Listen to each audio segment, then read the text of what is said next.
The fluorescent lights of Sunshine Bakery cast a harsh glow across Robert Thorne's weathered face.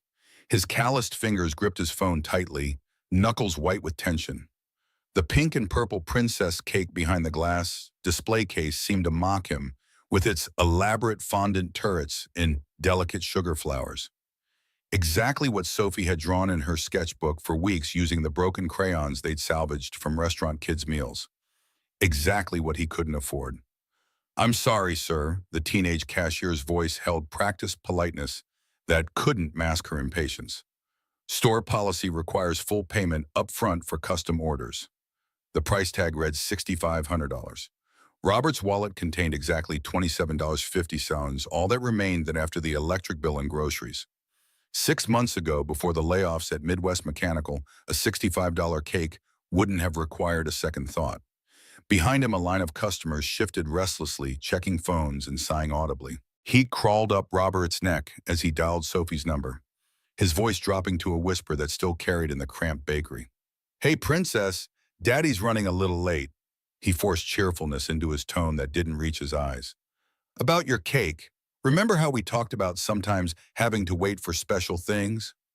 Sophie's tiny voice crackled through the speaker. "But Daddy, will it still have the purple towers like in my picture? I already told everyone at school about it."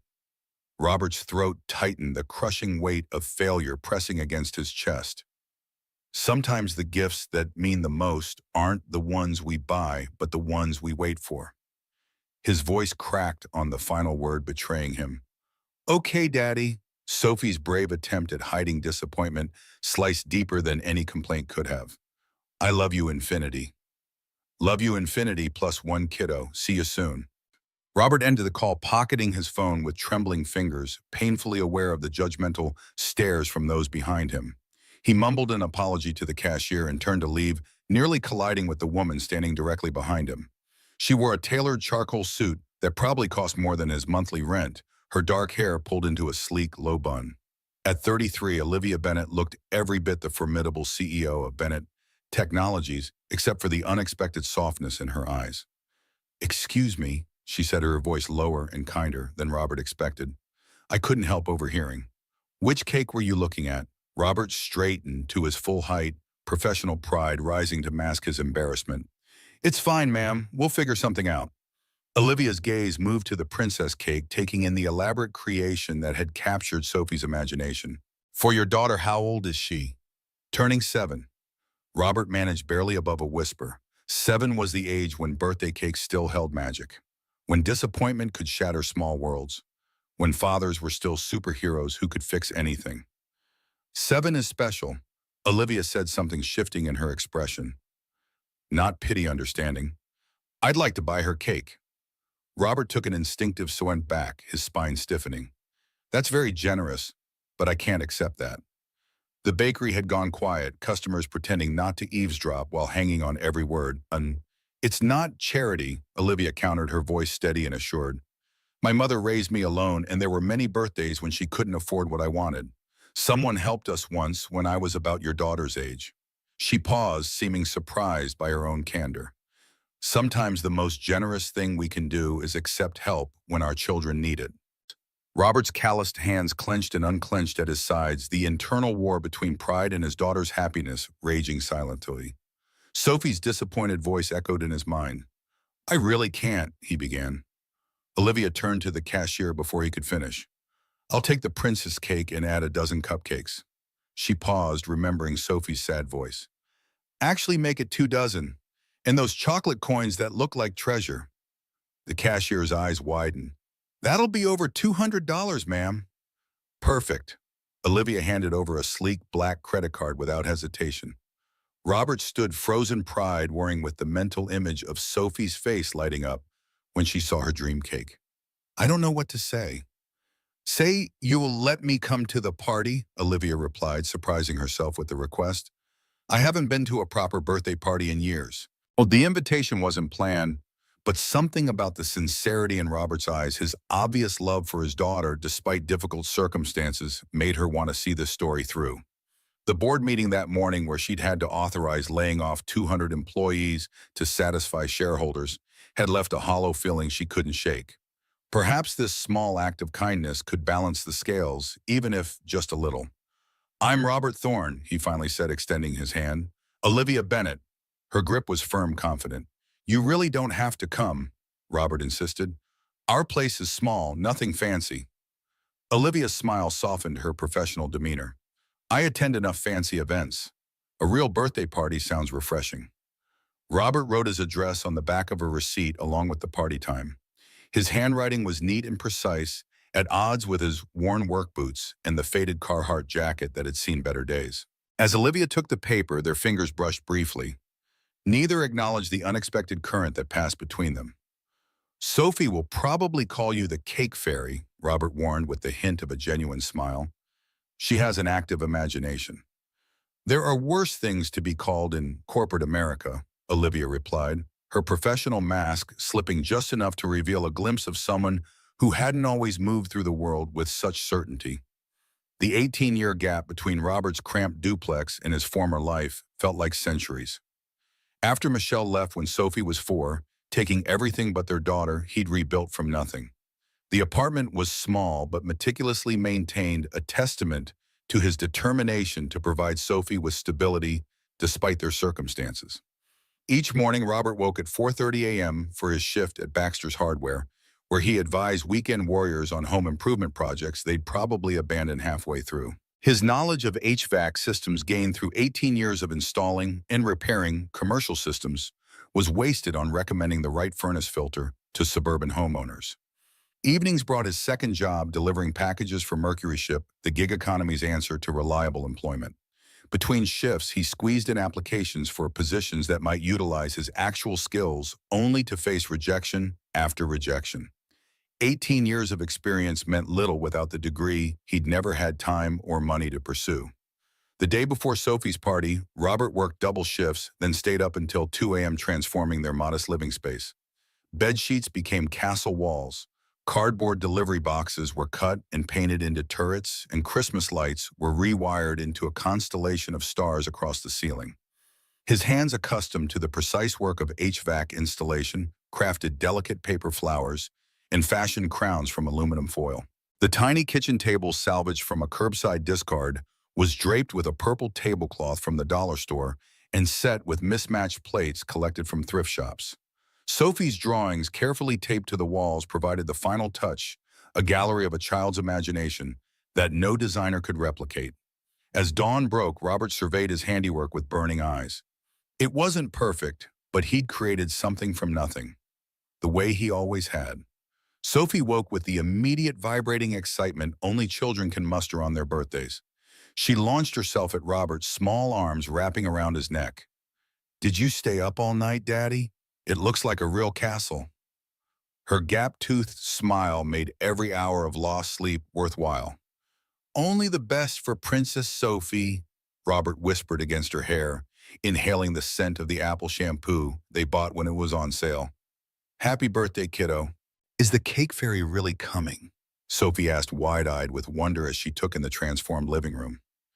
"Maddie at school said adults never keep promises, but I told her my daddy always does." Robert's heart clenched. The cake will definitely be here. He carefully sidestepped, confirming whether this mysterious benefactor would actually appear. Despite her assurances, he couldn't imagine someone like Olivia Bennett actually showing up at their shabby duplex on a Saturday afternoon. As he helped Sophie dress in her party outfit, a second-hand princess dress Robert had carefully mended and embellished with additional sparkles, he coached himself to manage her expectations. People like Olivia Bennett didn't cross the invisible lines that separated their worlds. The cake would be enough of a miracle. Sophie twirled in her dress, the patched areas invisible to her delighted eyes. "When everyone sees my cake, they'll know I was telling the truth." Her face clouded momentarily. "Zach said I made it up. He said nobody has cake fairies." "Zach doesn't know everything," Robert replied, straightening her plastic tiara. "Some magic only happens for people who believe in it." The morning passed in a blur of final preparations. Robert's neighbor, Mrs. Kaminsky, arrived early to help, bringing homemade pierogi and her steady, no-nonsense presence.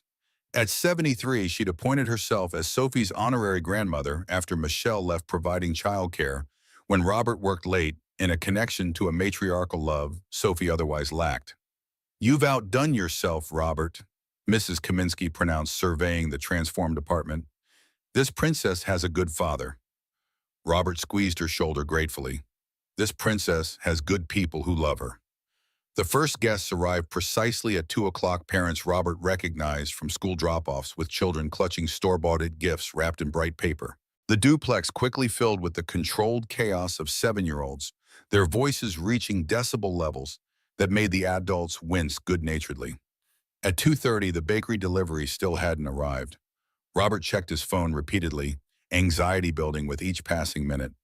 Sophie kept glancing toward the kitchen, her excitement gradually giving way to the worried expression children wear when they sense adults' tension. At 2:45, a knock at the door silenced the room. Sophie raced to answer it, her dress swishing around her ankles. "Daddy says I can't open the door without a grown-up," she announced, bouncing on her toes as Robert made his way through the crowd. He opened the door expecting a teenage delivery person. Instead, Olivia Bennett stood on his threshold, balancing the elaborate princess cake in her arms.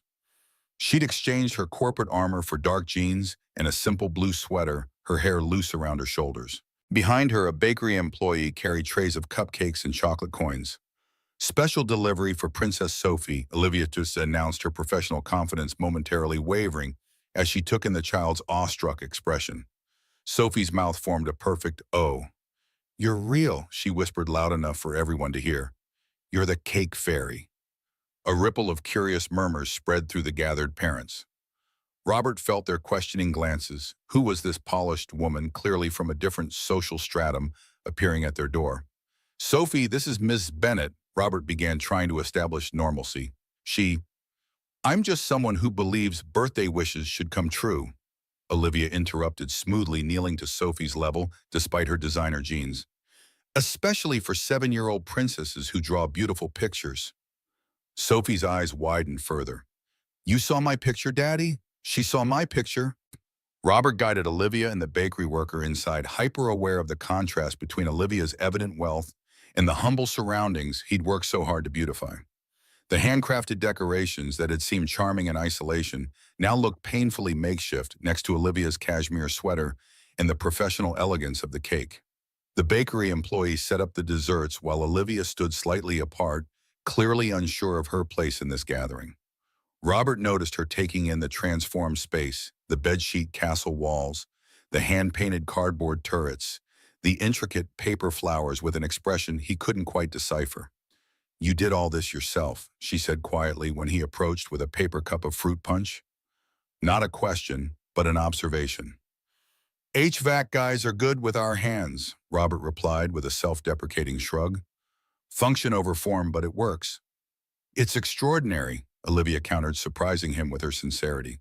"I've been to children's parties in mansions with professional decorators that had less—" She searched for the right word, less heart. Before Robert could respond, Sophie appeared at his side, clutching a handmade crown fashioned from construction paper and covered with glitter. "This is for you, Ms. Cake Fairy," she announced solemnly, holding it up to Olivia. "Daddy says real princesses need crowns." Robert opened his mouth to intervene. Surely a woman who ran a technology empire wouldn't want glitter in her hair, but Olivia was already kneeling down, allowing Sophie to place the crown on her head. "It's perfect," she declared, adjusting it carefully. "Thank you, Your Highness." Sophie beamed, then grabbed Olivia's hand without hesitation. "You have to meet my friends. I had told them all about you, but Zach didn't believe me." As Sophie dragged Olivia into the crowd of children, Robert found himself watching, with a mixture of gratitude and unease. There was kindness in Olivia's gesture, certainly, but experience had taught him that kindness from those in positions of power often came with unexpected costs. The party progressed with the controlled chaos typical of children's gatherings. Sophie and her friends played princess-themed games, their energy seemingly inexhaustible. Robert noticed Olivia gradually relaxing her corporate poise, giving way to genuine enjoyment as she helped with the activities. When it came time for cake, Sophie insisted that Olivia stand beside her while everyone sang. The candles cast a warm glow across Sophie's face as she closed her eyes to make her wish, her expression one of pure concentration. Robert captured the moment with his phone's camera, knowing this memory, his daughter's joy surrounded by friends in their modest home, was worth preserving. What he didn't photograph but couldn't help noticing was Olivia Bennett discreetly wiping a tear from the corner of her eye as Sophie blew out her candles. The unexpected vulnerability in that gesture made something shift in his perception of her. As the party wound down and parents began collecting their sugar-high children, Robert found Olivia in the kitchen quietly washing plastic cups in the tiny sink despite his protests. "You've done more than enough," he insisted, taking a clean dish towel to dry what she'd washed. "I can't believe you actually came." "Neither can I," Olivia admitted, her hands still submerged in soapy water. "I don't typically crash children's parties." She paused, seeming to debate whether to continue. "That board meeting I mentioned, I had to lay off 200 people yesterday. Budget cuts, shareholder demands." Her voice remained steady, but her eyes betrayed her discomfort. "Coming here, seeing what real celebration looks like, it helped." Robert absorbed this information, trying to reconcile the woman elbow-deep in his sink with someone who wielded that kind of power. "Still, thank you. Sophie will remember this forever." "Your daughter is remarkable," Olivia said, handing him the last cup to dry. "She told me she's going to build castles when she grows up. Not pretend ones like Daddy makes, but real ones where people can live." Robert laughed softly. "She's been saying she'll be an architect since she learned the word. Kids got more direction at 7 than I had at 20. The cardboard turrets are impressive engineering," Olivia observed, glancing at the elaborate structures. "Your background is in HVAC systems, right? I overheard you mention it earlier." Robert tensed slightly, wondering if this was leading to pity. 18 years installing and maintaining commercial systems, until the company downsized 6 months ago. "What kind of systems? Residential, commercial?" "Commercial mainly. Large-scale operations, hospitals, office buildings, industrial complexes." Pride crept into his voice despite his attempt at casualness. "I specialized in high-efficiency systems for data centers the last few years. Temperature control is critical when you're housing servers worth millions." Something changed in Olivia's expression, a sharpening of interest, a calculation happening behind her eyes. "You know, it's interesting you mentioned that." She dried her hands on a paper towel, shifting into a posture he recognized from his own negotiations with contractors. "Bennett Technologies is having serious issues with the HVAC system in our main building. The team we had was part of the layoffs I mentioned." Robert maintained a neutral expression, unsure where this was heading. "That's unfortunate timing." "More than unfortunate, it's potentially catastrophic. We house our main servers there, and the temperature regulation has been increasingly unstable. The system is relatively new, but incredibly sophisticated." She studied him with renewed interest. "What kind of work are you doing now?" "Hardware store mornings, package delivery evenings." Robert's tone remained matter-of-fact without self-pity. "It pays the bills, mostly. I need a senior systems manager for our facilities team." Olivia's statement hung in the air between them, direct and unexpected. "Someone who understands commercial HVAC at an expert level, particularly as it relates to server environments." Robert's chest tightened with sudden hope, immediately followed by suspicion. "Ms. Bennett." "Olivia, please." "Olivia, I appreciate what you did today for Sophie, but if this is some kind of charity—" "This isn't charity," she interrupted, her tone shifting to the crisp efficiency he imagined she used in boardrooms. "This is a business need. Our current situation is critical. The system failures are threatening millions in equipment and data. We've had contractors in, but they're just putting bandages on fundamental issues." She met his gaze directly. "I don't need someone who's grateful for a job, Robert. I need someone who knows how to fix problems others can't." Robert leaned against the counter, mind racing. A position like that would transform their lives' healthcare benefits, stable hours, salary instead of hourly wages. But experience had taught him to be wary of windfalls. "I don't have a degree," he said finally. "Most corporate positions require at least a bachelor's these days." "I'm not interested in degrees. I'm interested in capabilities." Olivia reached into her purse and extracted a business card, placing it on the counter between them.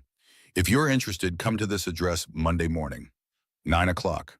You'll go through our standard technical assessment and interviews." Robert picked up the card, the heavy stock and embossed logo, tangible reminders of the world separating them. "Just like that. Just like that."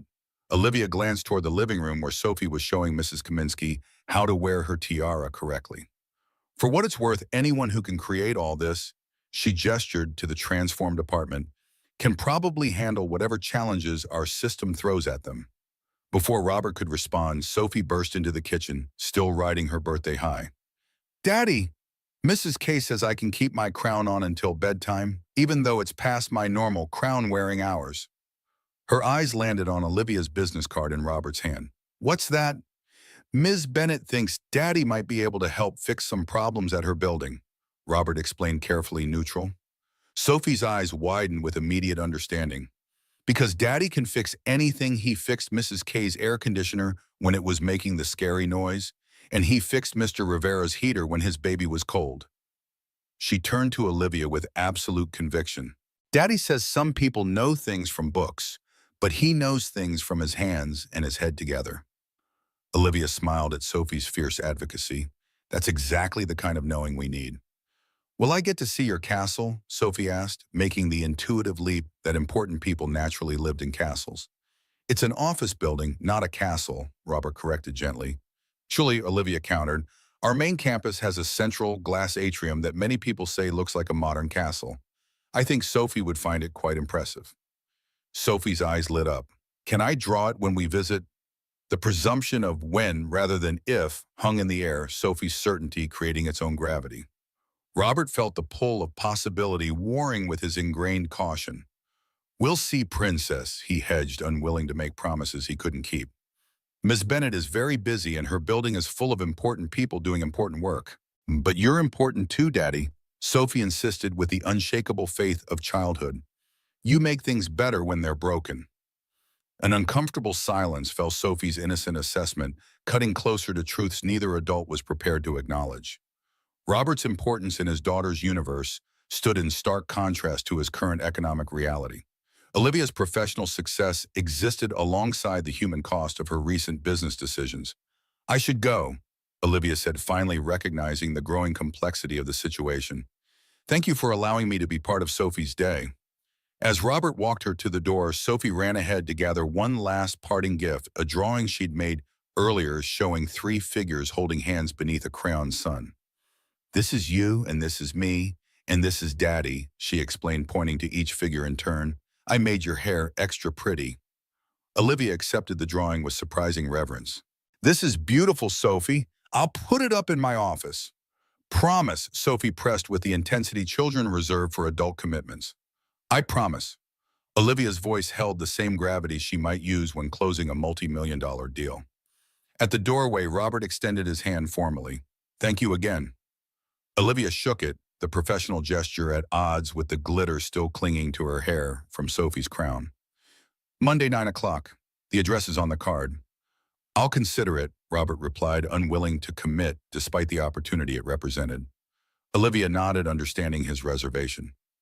You know, the night before my mother took me to my first job interview, she told me something I never forgot. Pride can keep you warm for a night, but it won't keep the lights on for a month. She smiled slightly at the memory. Smart woman, my mother.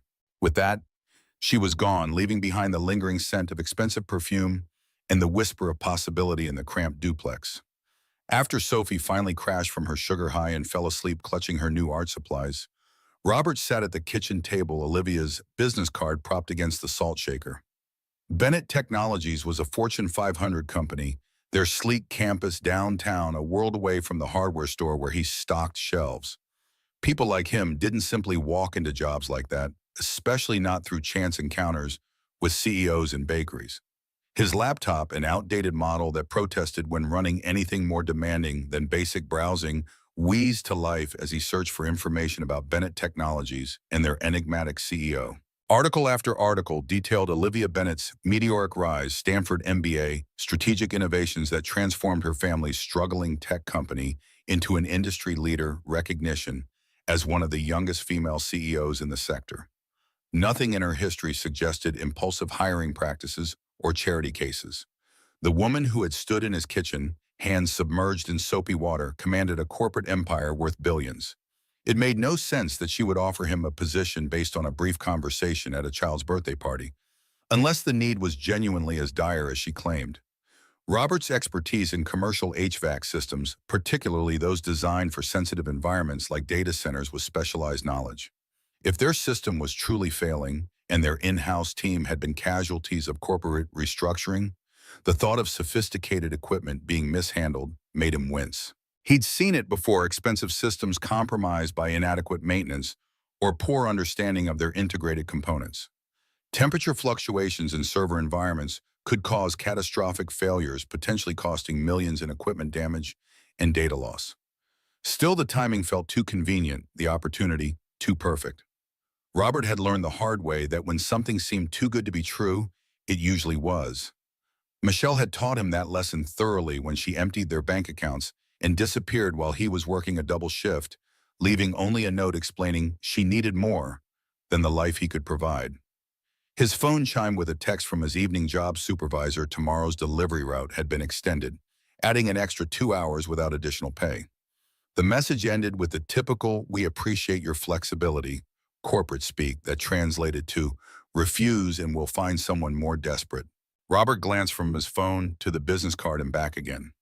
Minimum wage for backbreaking work versus a corporate position that could change everything for Sophie. Pride versus pragmatism. The decision crystallized slowly as he moved through their nighttime routine, checking the locks, turning down the thermostat to save on heating, washing Sophie's favorite cup for morning. By the time he collapsed onto his pull-out sofa bed, mentally and physically exhausted, he knew what he had to do. Monday morning found Robert awake before his alarmed stomach tight with anticipation.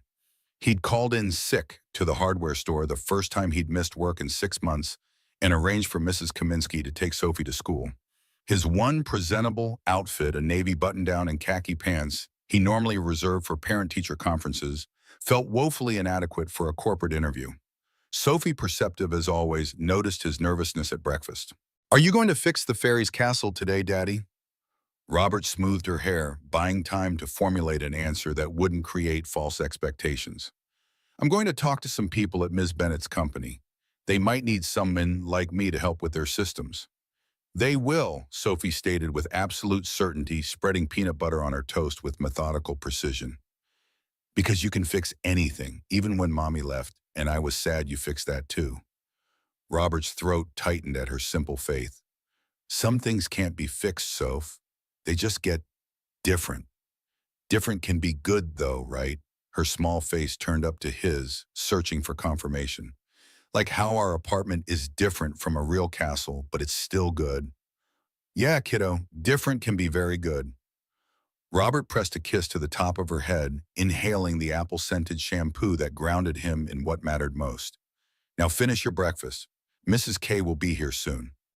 The Bennett Technologies campus loomed against the morning sky, its glass and steel architecture reflecting clouds and sunlight in equal measure. Robert passed through the security checkpoint, hyper-aware of his secondhand dress shoes and the worn messenger bag containing printouts of his work history and reference letters from former clients. The lobby bustled with employees in business casual attire, their confidence and belonging apparent in every movement. Robert approached the reception desk, fighting the urge to turn around and return to the predictable humiliation of stocking shelves and delivering packages. "Robert Thorne for Olivia Bennett," he stated, trying to project a confidence he didn't feel. "I have an appointment at 9. The receptionist's perfectly sculpted eyebrows rose slightly. "Ms. Bennett is expecting you. Let me check." Her fingers danced across her keyboard, skepticism evident in her expression. "I don't see you in her calendar." Robert's stomach dropped. Of course. This had been some bizarre impulse on Olivia's part, forgotten as soon as she'd returned to her real world. He was a fool for believing Mr. Thorne. A deep voice interrupted his spiral of self-doubt. "Frank Morales, Facilities Management." A man approached from across the lobby, late 50s, solid build, with the calloused hands and watchful eyes Robert recognized from decades in the trades. He extended his hand grip, firm and assessing. "Ms. Bennett mentioned you'd be coming. I'm supposed to start your technical evaluation." Frank's expression remained neutral, but his eyes held a flicker of curiosity. "Follow me." As they traversed the gleaming corridors, Frank maintained a professional silence that Robert appreciated. No small talk, no probing questions about his connection to the CEO. Just two men with a job to do. The facilities management section occupied a sprawling area in the building's lower level, a stark contrast to the polished corporate spaces above. Here, the aesthetics gave way to functionality, exposed ducting, industrial flooring walls lined with detailed system schematics and maintenance schedules. "So," Frank said finally once they were alone in his cluttered office, "you're the HVAC guy Olivia found." Robert straightened instinctively. 18 years commercial experience. Specialized in high-efficiency systems for critical environments, the last 5. Frank nodded, unsurprised. She also mentioned you built a castle out of cardboard that impressed her more than half the engineering she's seen lately. Heat crept up Robert's neck. "That was for my daughter's birthday. Got 3 kids myself. Grown now." Frank leaned back in his chair, studying Robert with newfound interest. "Look, I'm going to level with you because I don't have time for corporate bullshit. We're in trouble down here. The system's failing and none of the fancy consultants they brought in have fixed it. They understand the theory but not the application." Robert recognized the tone, the frustrated expertise of someone who knew exactly what needed to be done but lacked the authority to implement it. "What kind of system are we talking about?" Frank slid a tablet across the desk, displaying the schematics for one of the most sophisticated HVAC setups Robert had ever encountered. Integrated climate control for the main server farm, custom built with proprietary components. The team that installed it was part of the layoffs last quarter.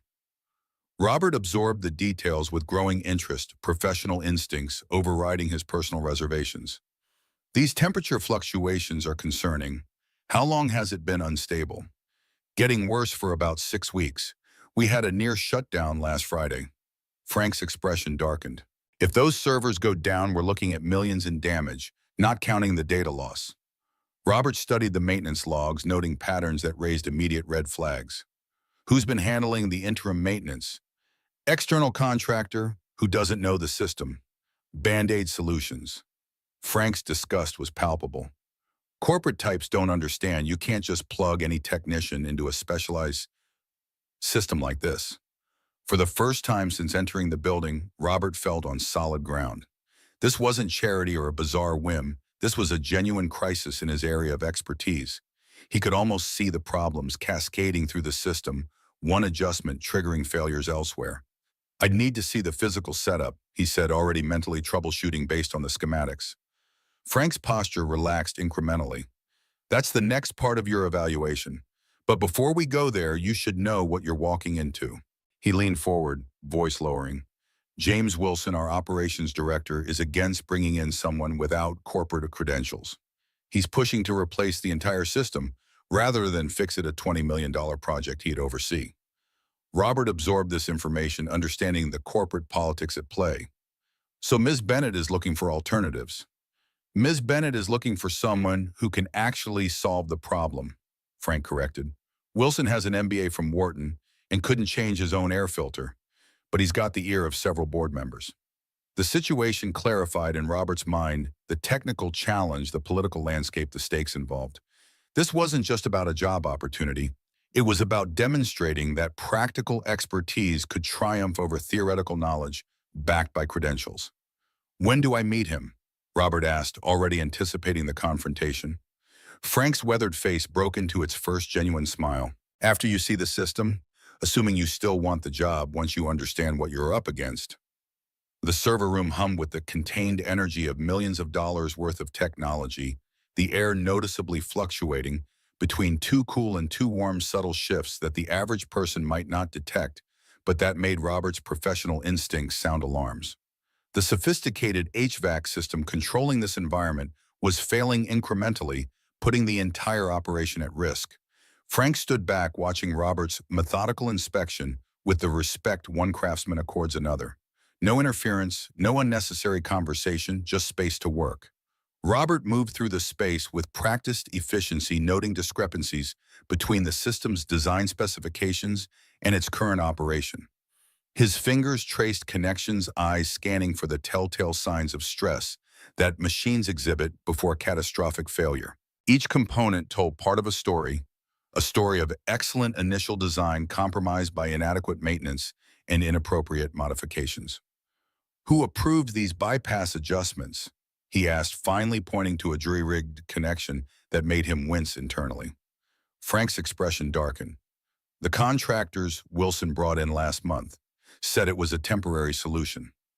It's actively damaging the primary circulation system. Robert replied, the technical challenge overriding his usual reserve. This needs to be restored to the original configuration immediately, then a phased approach to correct the cascading issues it's created. As he continued his assessment, Robert forgot about the intimidating corporate environment, the stakes of this evaluation, even his own precarious financial situation. There was only the problem before him, complex, challenging, but ultimately solvable with the right approach and understanding. 90 minutes later, Robert had compiled a comprehensive analysis of the system's failures in a proposed intervention strategy. Frank reviewed his notes with increasing approval. This matches what I've been trying to tell them for weeks, the older man confirmed.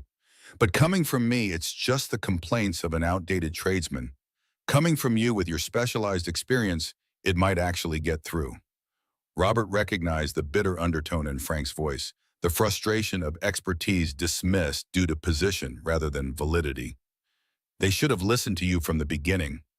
Corporate America, son, degrees matter more than results until the crisis hits. Frank checked his watch. Wilson's expecting us upstairs in 15 minutes. Your technical evaluation isn't the issue. I can already tell you know your stuff. The question is whether you can navigate the politics. Robert's confidence faltered. Technical problems followed predictable rules. People with agendas were far more complex. I'm not sure I'm qualified for that part. Frank clapped him on the shoulder, an unexpected gesture of solidarity. Just remember, you know things they don't. Don't let the suits intimidate you.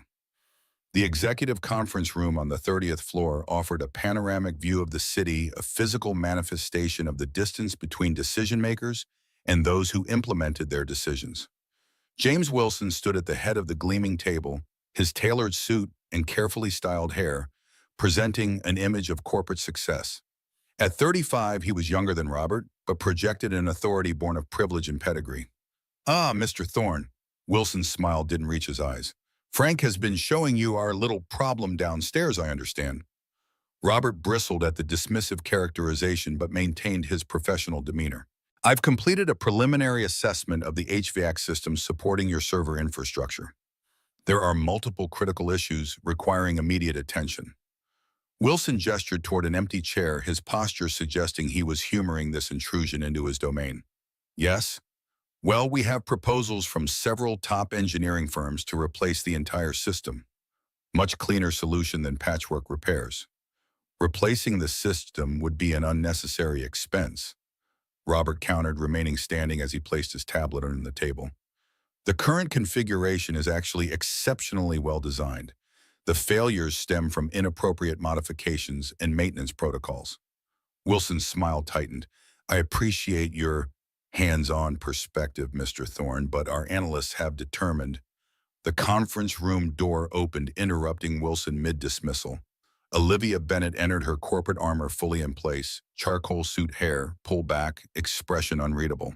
No trace remained of the woman who had knelt to receive a paper crown from a 7-year-old girl. James, Frank. She nodded to each, then turned to Robert with professional courtesy that betrayed no prior connection. Mr. Thorne, I understand you've completed your technical assessment. Robert straightened, instinctively aware of being evaluated on multiple levels. Yes, ma'am, I've identified the primary issues and developed a phased intervention plan. Which we appreciate, Wilson interjected smoothly.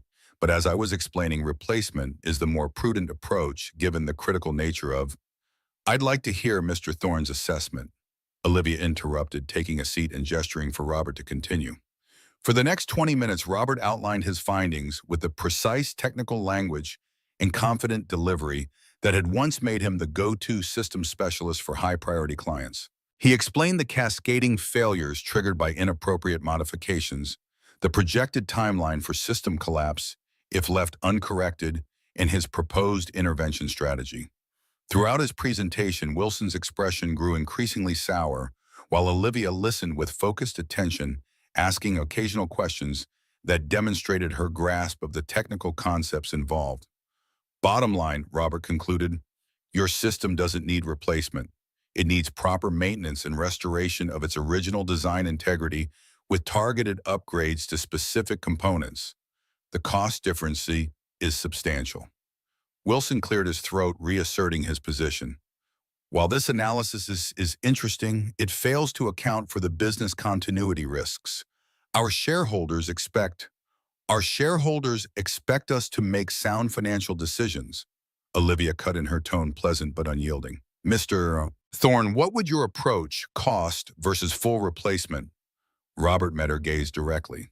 Approximately $2 million for my proposed solution compared to $20 million for replacement.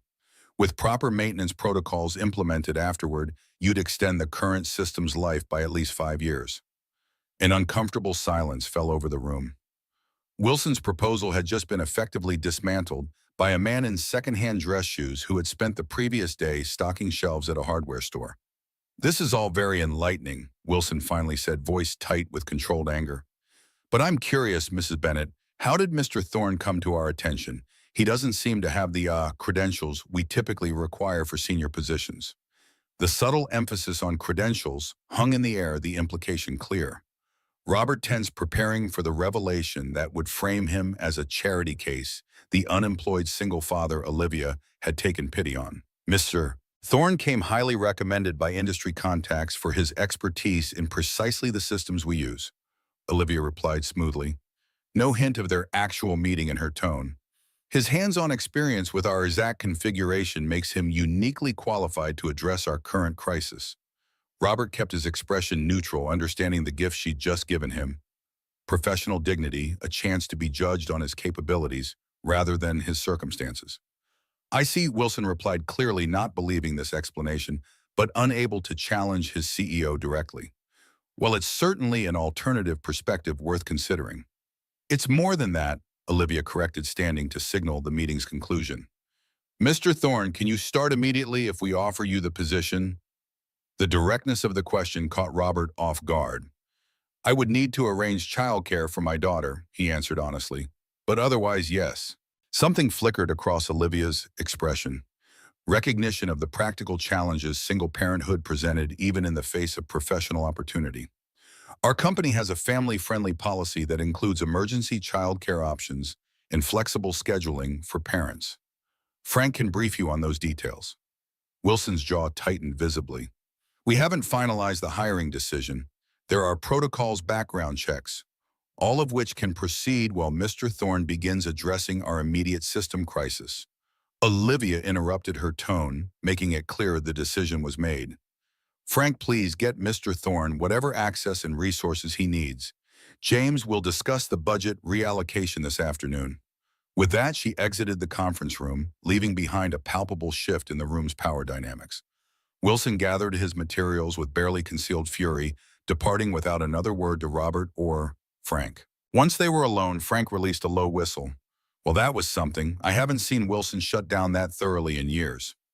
Robert remained standing still, processing what had just occurred. I didn't expect it to be that confrontational. Wilson's been pushing for that system replacement because it would be a major feather in his cap, Frank explained. You just cost him his moment of glory with a solution that's 1/10 the price. He won't forget that. The implications settled heavily on Robert's shoulders. He'd just made a powerful enemy on his first day before even officially accepting the position.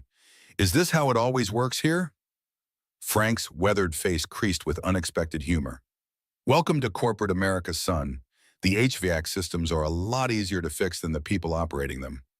As they exited the conference room, Robert's phone vibrated with an incoming call, Sophie's school. His stomach dropped as he answered, already anticipating the problem. Mr. Thorne, this is Nurse Brennan from Parkside Elementary. Sophie's running a temperature of 101, and we need you to pick her up as soon as possible. Robert's mind raced, calculating the impossibility of the situation.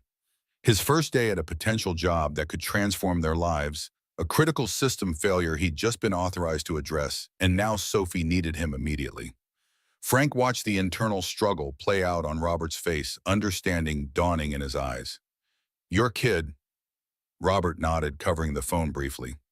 Fever. School needs me to get her now. To his surprise, Frank showed no judgment or disappointment, just the pragmatic acceptance of another parent who'd face similar dilemmas. Go, I'll tell Olivia. Family comes first around here, despite what Wilson's type might think. But the system won't collapse in the next few hours, Frank finished for him. We've been limping along for weeks. Get your daughter. The job will be here when you get back. Robert hesitated, years of employment insecurity, making him doubt that any corporate position would accommodate a parent's responsibilities so readily.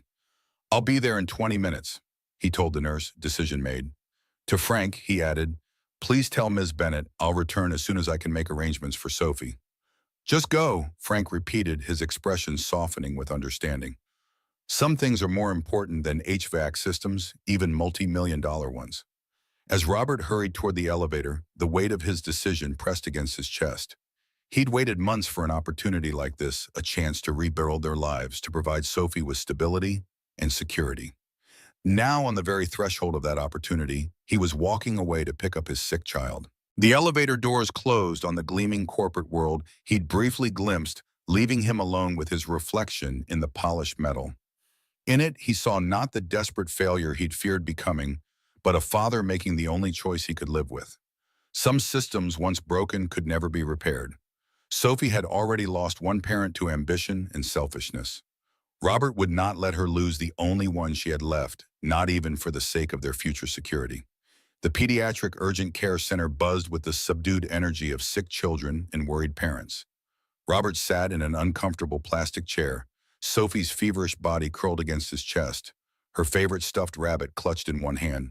The doctor had diagnosed strep throat, prescribed antibiotics, and advised at least 2 days of home recovery, 2 days away from a job he hadn't even officially started, 2 days during which Wilson could potentially undermine the opportunity Olivia had offered. The sick irony wasn't lost on Robert. The very reason he needed this job so desperately was now jeopardizing his chance of securing it.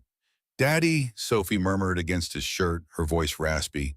Did you fix the castle today? Not yet, princess, he answered softly, smoothing back her sweat-dampened hair. You got sick, so I came to get you instead. Sophie's fever-bright eyes blinked up at him. But what about the important job? The fairy lady will be mad. Some things are more important than jobs, Robert replied, the truth of it settling into his bones despite his practical concerns. You're the most important thing always. A nurse approached with discharge, paperwork, and prescription details, her practiced efficiency softening when she noticed Sophie's drowsy state. Strep's rough, but kids bounce back quickly. She should be feeling better by tomorrow evening if she starts the antibiotics right away. Robert thanked her, mentally calculating the pharmacy cost against their dwindling funds. The promised salary from Bennett Technologies would make such calculations unnecessary, but that assumed the job would still be there after today's abrupt departure.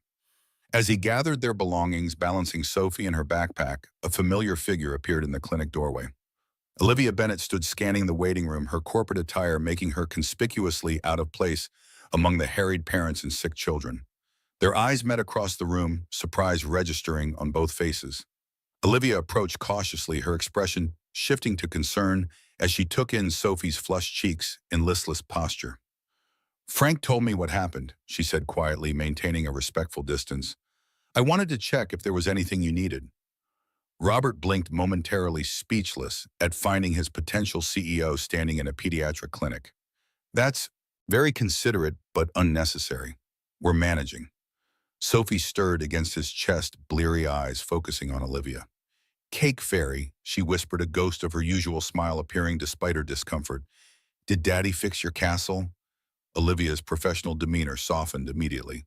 Not yet, sweetheart, but he will as soon as you're feeling better. The doctor says it is strep throat, Robert explained, shifting Sophie's weight as she grew heavier in his arms. She'll need a couple of days at home. He didn't explicitly state the obvious implication that he couldn't start work immediately as Olivia had requested. The acknowledgement hung between them, unspoken but unavoidable. Our benefits package includes sick childcare, Olivia said, matching his matter-of-fact tone. On-site nurses who can come to your home when employees' children are ill. It's available from day one of employment.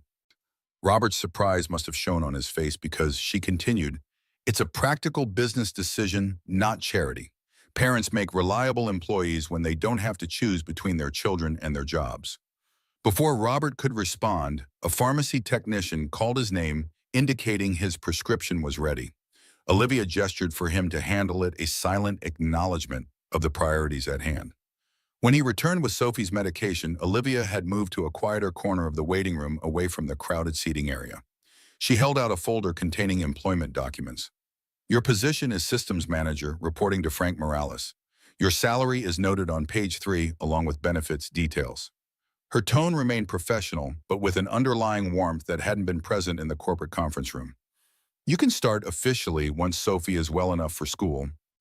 Robert shifted Sophie to his other arm, accepting the folder with his free hand. I don't understand. Why are you doing this? For a moment, Olivia's carefully maintained professional facade slipped, revealing something more complex beneath. Because I recognize capability when I see it. Because our company needs exactly what you bring to the table. And because she hesitated, choosing her next words carefully, I remember what it's like when the world doesn't make space for family responsibilities. Sophie stirred against Robert's shoulder, her small hand reaching out to touch Olivia's sleeve.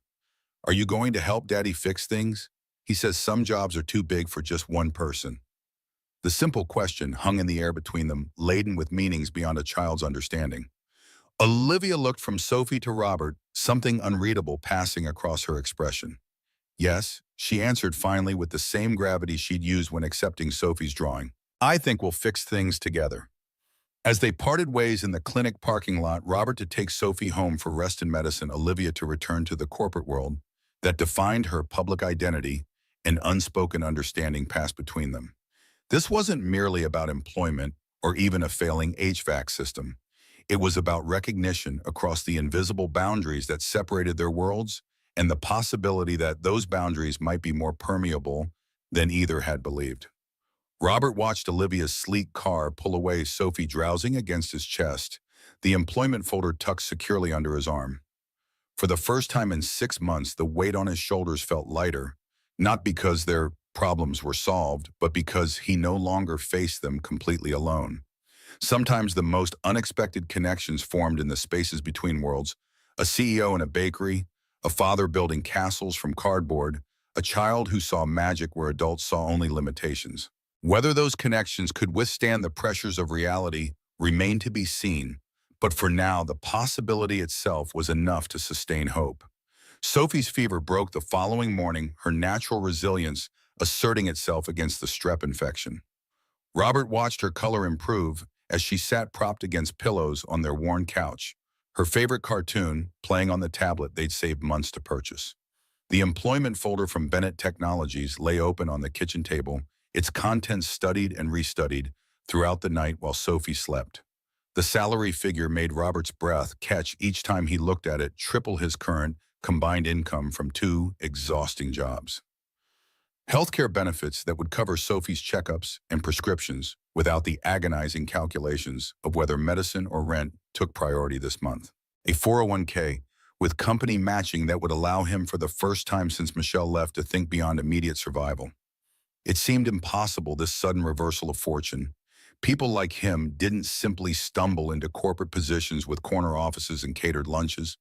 The familiar whisper of suspicion returned. What did Olivia Bennett really want from this arrangement? Her appearance at the clinic yesterday defied explanation. CEOs didn't personally deliver employment contracts or express concern for the health of employees' children, unless her interest extended beyond professional courtesy. The thought lodged uncomfortably in Robert's mind, unwelcome but persistent. She was undeniably attractive, unattached according to the articles he'd researched, and had shown unusual interest in their lives. If her motivations ventured into personal territory, the professional opportunity became considerably more complicated. Sophie's voice interrupted his spiraling thoughts. Daddy is the medicine making my germ dead, yet I want to see the fairy's castle. Robert moved to the couch, pressing his palm to her forehead, cooler, though still warmer than normal. The medicine is working, but germs need time to go away completely. We can't risk getting other people sick. But what about your new job? Sophie's concern reflected his own priorities back to him, always worrying about others, even at 7. The fairy lady needs you to fix her castle. Ms. Bennett, Robert corrected gently, and the building will be fine for another day. Frank is watching things until I can start. Frank had called late yesterday, gruffly reporting that the system had stabilized temporarily and expressing genuine concern for Sophie's condition. The veteran facilities manager had also volunteered information. Robert hadn't requested that Olivia Bennett had returned from the clinic and immediately implemented policy changes strengthening the company's family leave provisions. She went straight to legal and HR. Frank had explained, disbelief coloring his tone. Said her visit to the pediatric clinic was an eye-opening experience about the challenges working parents face. Wilson nearly had an aneurysm when she announced the changes at the executive meeting.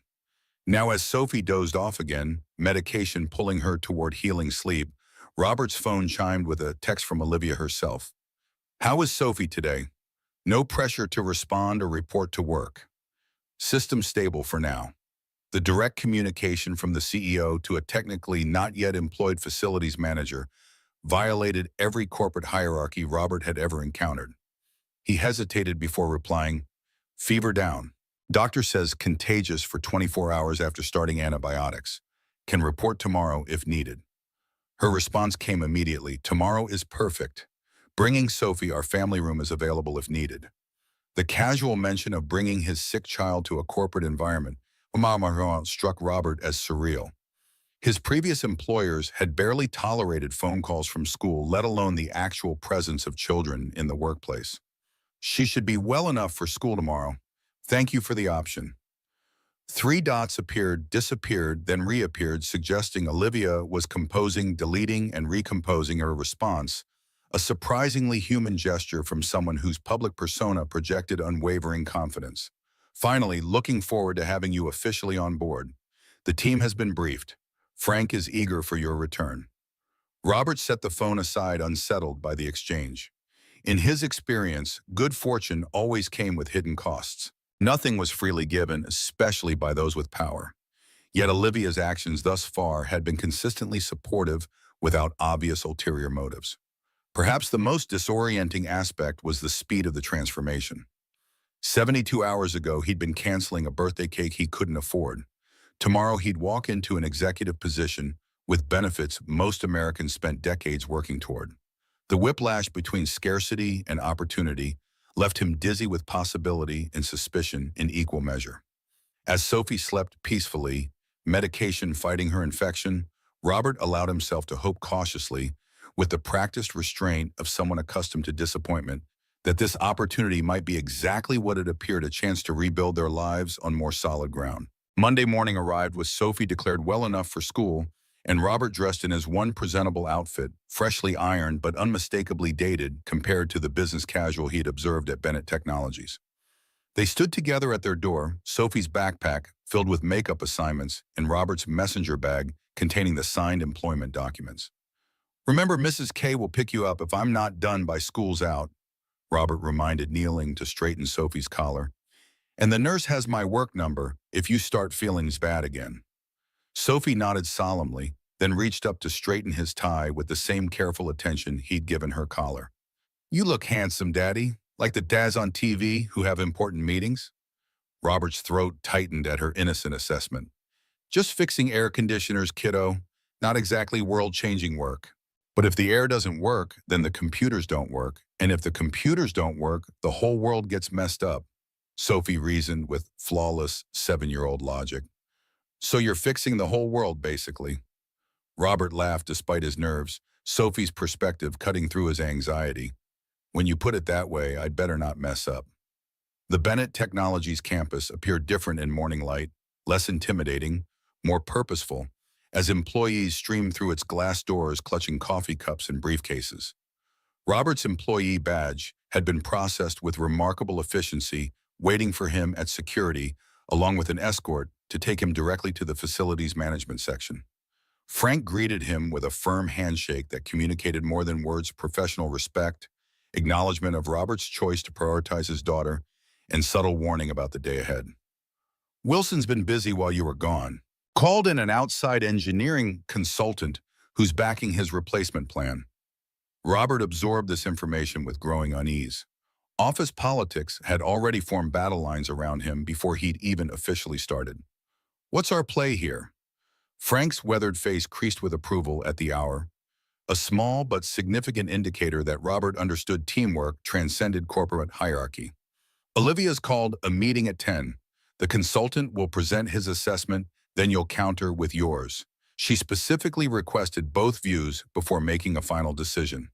The message was clear: Robert would have to prove himself again, this time against a credentialed professional with corporate experience. The temporary alliance with Olivia provided no guarantee of victory if the consultant's assessment appeared more credible to the board. I need to see how the system's running today before I can finalize my recommendations, Robert said, already mentally cataloging the additional data points he needed to collect. Frank nodded toward a workstation already set up with system monitoring software. All yours. I'll run interference with the suits while you get what you need. For the next 2 hours, Robert lost himself in the technical puzzle of the failing system, meticulously documenting temperature fluctuations, identifying control sequence errors, and mapping the cascading failures resulting from the inappropriate modifications. The work centered him replacing personal anxiety with professional confidence. This was his element: complex systems with logical problems requiring practical solutions. At 9:45, Frank reappeared. Time to suit up for battle. Wilson's consultant is already in the conference room showing off his MIT credentials to anyone who'll listen. Robert saved his analysis, gathered his notes, and followed Frank toward the executive floor, hyper-aware of the contrast between his second-hand clothes and the polished affluence surrounding them. As they approached the conference room, a familiar voice drifted through the partially open door. Simply cannot justify continuing to patch a fundamentally flawed system, a male voice declared with practiced authority. The risk to operational continuity far outweighs the capital expenditure of replacement. The conference room fell silent as Robert and Frank entered. James Wilson stood beside a professionally dressed man in his 40s who radiated academic confidence, undoubtedly the consultant. Olivia sat at the head of the table, her expression neutral but attentive. Several board members Robert hadn't previously met occupied the remaining seats, their collective focus creating an atmosphere of corporate judgment. "Ah, Mr. Thorne," Wilson's voice carried calculated skepticism. "How fortunate that your personal situation has resolved allowing you to join us. Dr. Harrison was just explaining why the Band-Aid approach to our HVAC issues is fundamentally misguided. The deliberate emphasis on the consultant's title and the dismissive characterization of Robert's solution established the intended dynamic immediately. Dr. Harrison versus Mr. Thorne. Academic credentials versus practical experience. Replacement versus repair." Olivia's voice cut through the tension with professional courtesy. "Robert, thank you for joining us. Dr. Harrison has recommended full system replacement at an estimated cost of $23 million. We'd like to hear your alternative assessment before making our decision." Robert nodded, setting up his tablet to display the diagnostic data he'd collected. The familiar confidence of expertise settled over him, displacing his earlier anxiety about corporate politics. "Thank you for the opportunity. I've completed a comprehensive analysis of the current system's performance failure patterns and maintenance history." For the next 15 minutes, Robert presented his findings with methodical precision, focusing on the specific issues undermining the system's performance rather than the theoretical advantages of replacement. He outlined a 3-phase intervention that would restore functionality while implementing targeted upgrades to address evolving needs. The bottom line, he concluded, is that we can achieve optimal performance for approximately $2 million with minimal disruption to operations. The system's core architecture is sound. It's the maintenance approach that's failed, not the equipment itself. Dr. Harrison cleared his throat with professional skepticism. While Mr. Thorne's hands-on assessment has merit, it fails to account for the statistical probability of cascading failures in aging infrastructure. Our risk matrices clearly indicate. "With respect, Dr. Harrison," Robert interrupted, "a lifetime of being underestimated." Hardening his resolve. "Your risk matrices are based on generalized system specifications, not the custom configuration actually installed here. The components showing wear are the ones that have been improperly maintained or modified against manufacturer recommendations." A subtle shift occurred in the room, board members exchanging glances. Olivia's posture straightening slightly, Wilson's jaw tightening with barely concealed frustration. The battle lines between academic theory and practical application had been clearly drawn. Dr. Harrison adjusted his approach, directing his argument toward the executives rather than engaging directly with Robert. Board members should consider the long-term capital implications. A new system offers warranty protection, manufacturer support, and technological advancements that refurbishment simply cannot match. Except that the current system already incorporates those technological advancements. Robert countered, pulling up comparative specifications on his tablet. It was custom designed for this facility less than 5 years ago. The manufacturer still supports all components. What's failing is the maintenance protocol, not the technology. The technical debate continued, growing increasingly detailed as Robert and Dr. Harrison traded assessments and counter-arguments. Throughout the exchange, Olivia remained silent, her attention shifting between the two men with analytical focus. Finally, she raised her hand, halting the technical volley mid-flow. I've heard enough to make an initial decision. We'll proceed with Mr. Thorne's three-phase approach with one modification. Dr. Harrison will serve as independent verification at each milestone to ensure the solutions meet our risk management requirements. The compromise caught everyone by surprise. Wilson opened his mouth to object, then closed it under Olivia's steady gaze. Dr. Harrison nodded with professional acceptance, though his expression suggested he expected to be vindicating his original assessment soon enough. Mr. Thorne will have operational authority for implementation, reporting directly to Frank Morales. Olivia continued, establishing the chain of command with unmistakable clarity. James, your team will provide necessary administrative support. We'll reassess after Phase 1 completion in 2 weeks. With a decision made, the meeting adjourned into small clusters of conversation.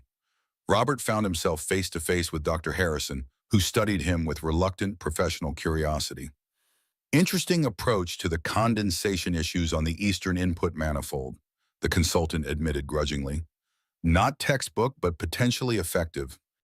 Field solutions rarely match textbooks, Robert replied, extending professional courtesy despite their opposing positions.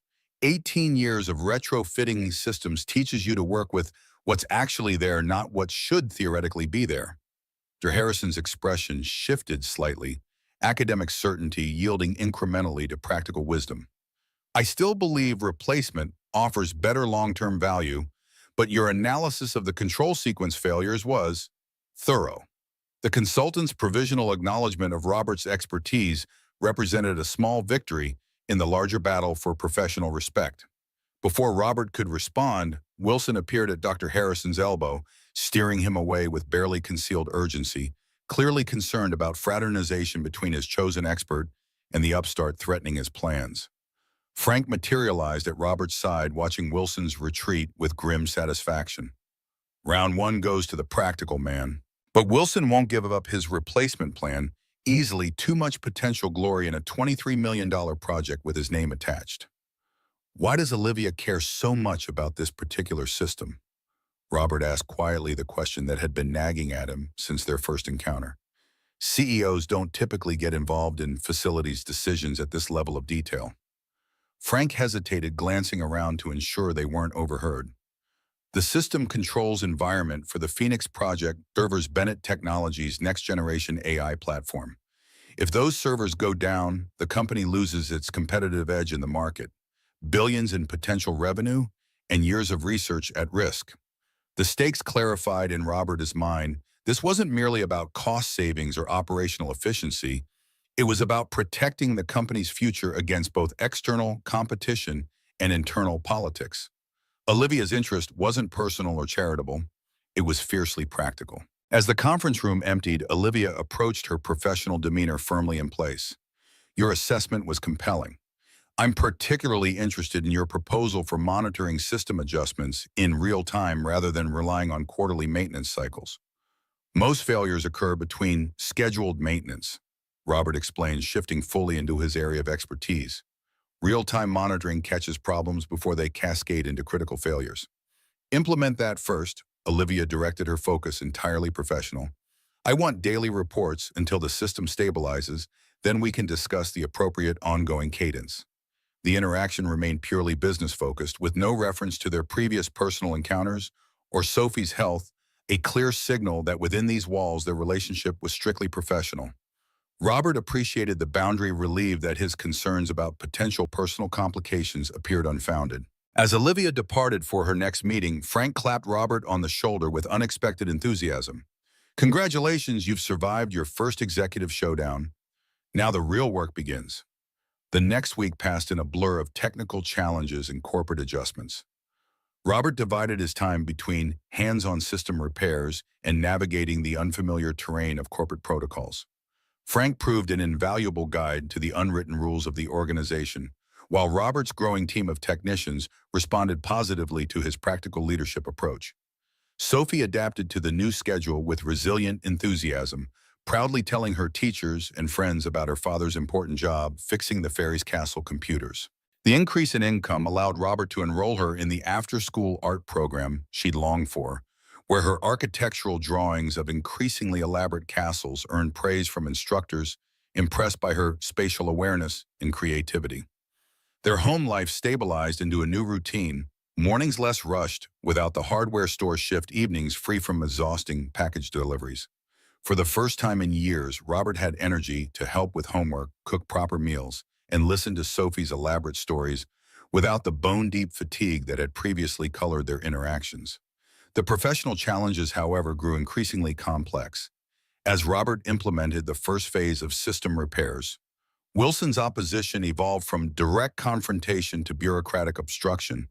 Necessary parts mysteriously delayed work orders requiring excessive documentation, administrative support perpetually unavailable. Frank advised patience and documentation of each instance, building a case for when the pattern became undeniable.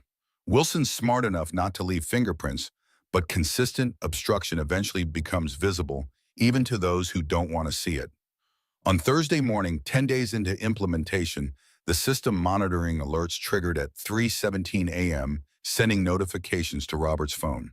A critical cooling component was failing in the server room, housing the Phoenix project's main processors, precisely the catastrophic scenario his improvements were designed to prevent. Robert arrived on campus by 4 a.m., finding Frank already on site with a skeleton crew of technicians. The server room temperature had risen to concerning levels, automated failovers, struggling to compensate for the component failure. "We've got maybe 2 hours before we hit critical threshold," Frank warned, the displays showing steadily climbing temperature curves. "Parts we need are locked in procurement, require Wilson's sign-off to release emergency inventory." Robert assessed the situation with practiced efficiency. "We don't need the new parts yet. We can bypass the failing component, temporarily reroute through the secondary system while we fabricate an interim solution." For the next 90 minutes, Robert worked alongside his team in seamless coordination, implementing a field modification that wouldn't appear in any manual, but drew on decades of practical problem solving. As dawn broke over the campus, the temperature curve stabilized, then gradually descended toward optimal ranges. "Not pretty, but it's holding," Robert declared, wiping sweat from his forehead as the immediate crisis passed. "We need those approved parts within 48 hours to implement a proper solution." Frank nodded grimly. "Wilson's conveniently unreachable this morning executive golf retreat. I've escalated to procurement, but they're insisting on proper authorization channels." Before Robert could respond, the server room door opened, admitting Olivia in casual clothes, clearly having rushed in from home without the usual corporate attire. Her gaze swept the space, taking in the improvised bypass configuration and the exhausted technical team. "What's our status? No preamble, no corporate niceties, just direct engagement with the crisis at hand." Frank deferred to Robert, who outlined the situation with technical precision: the component failure, the obstructed proper repairs, and the field modification currently preventing disaster. "We're stable for now, but this is a temporary solution. We need the proper parts immediately, regardless of procurement protocols." Olivia absorbed the information, her expression hardening as the pattern of obstruction became clear. "Show me exactly what parts you need and where they're currently held." When Robert pulled up the inventory system showing the components locked in administrative hold, pending Wilson's approval, Olivia made a single phone call. Her voice remained measured but carried unmistakable authority. "This is Bennett. Override the administrative hold on inventory items TR7842 and CS9103. Release to facilities immediately. Yes, I understand it requires executive approval. Consider this your approval." The call lasted less than 30 seconds but transformed the situation completely. Within 15 minutes, a procurement officer arrived with the needed components, clearly uncomfortable with the protocol violation, but unwilling to contradict the CEO's direct order. As the team implemented the proper repairs, Olivia drew Robert aside, her expression reflecting both approval of his emergency solution and concern about the larger pattern. This obstruction ends today. Document every instance where Wilson's actions have impeded your work. I need a complete report by end of day. The directive carried unmistakable significance. Evidence was being gathered, consequences were coming. Robert had inadvertently become a central figure in a corporate power struggle that extended far beyond HVAC systems. The Phoenix Project is my priority, not internal politics. Olivia continued, addressing his unspoken concern. If Wilson's agenda is threatening that priority, I need to act decisively. The conversation remained professionally focused, but Robert detected something beyond corporate interest in her intensity, a personal investment in both the project's success and the fair treatment of those implementing it. The realization that she might genuinely value his contribution based on merit rather than charity shifted something fundamental in his perception of their dynamic. As the crisis resolved and normal operations resumed, Robert returned to his office to compile the requested documentation.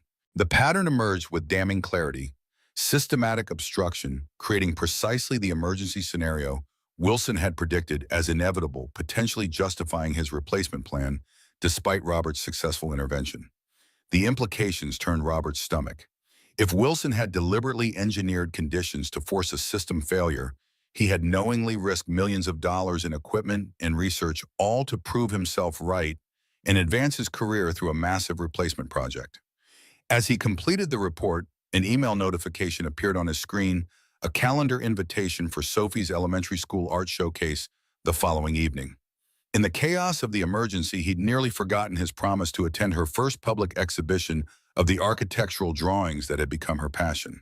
The timing created an immediate conflict. Olivia had scheduled an executive review of Robert's report and the morning's incident for the exact same hour as Sophie's event. Missing either carried significant consequences, disappointing his daughter, or potentially undermining the professional opportunity that had transformed their lives. Robert sat back in his chair, the familiar weight of competing priorities settling across his shoulders. Before Bennett Technologies, the choice would have been agonizing but clear. Sophie always came first regardless of professional consequences. But now, with so much at stake, with Wilson's machinations threatening both the project and Robert's position, the calculation felt more complex. His cursor hovered over the calendar invitation, torn between accepting and proposing an alternative time for the executive meeting. Before he could decide, a text message appeared on his phone from Olivia, not through her assistant or official channels. Saw Sophie's art showcase on your calendar. We'll reschedule the executive review. Some priorities transcend business.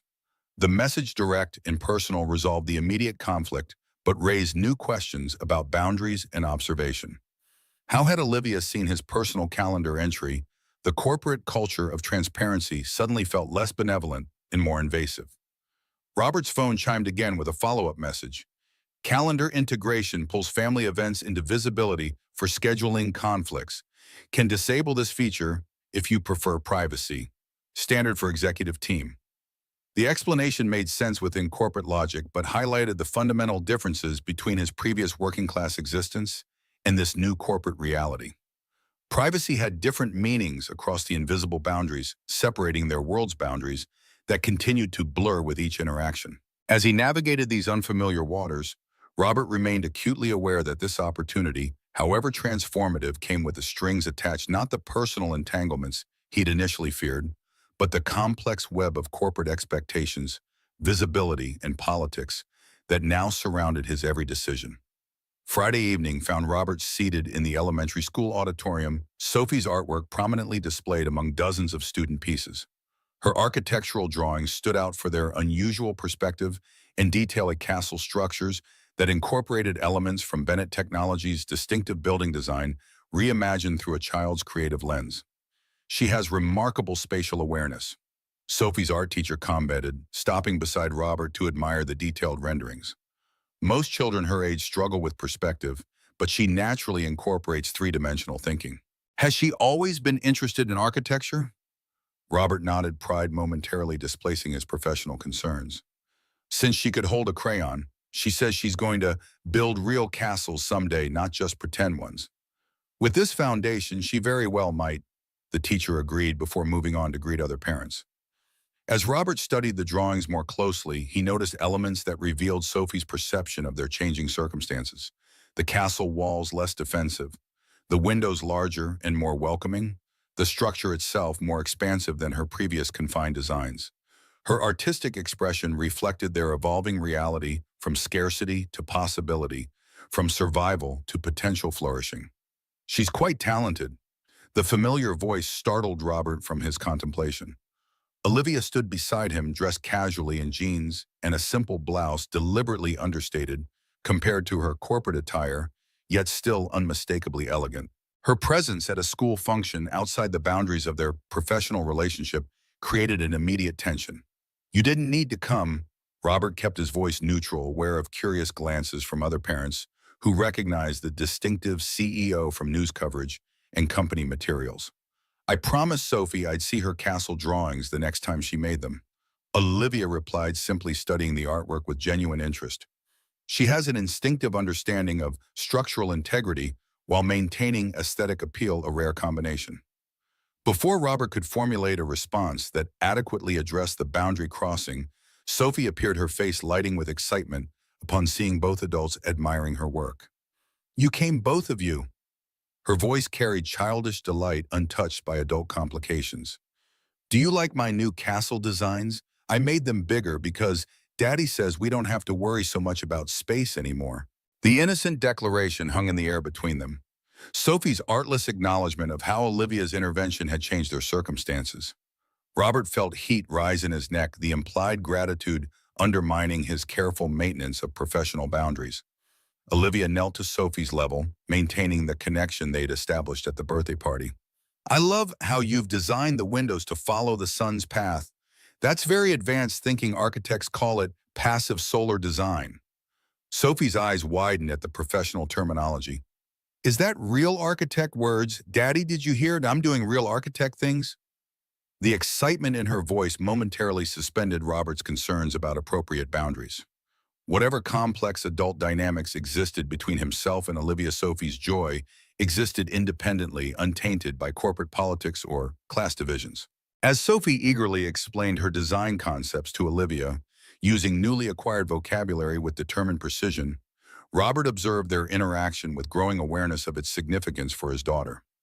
Beyond material improvements, Olivia's presence offered Sophie something he couldn't provide alone: a female figure who embodied professional success and took Sophie's aspirations seriously.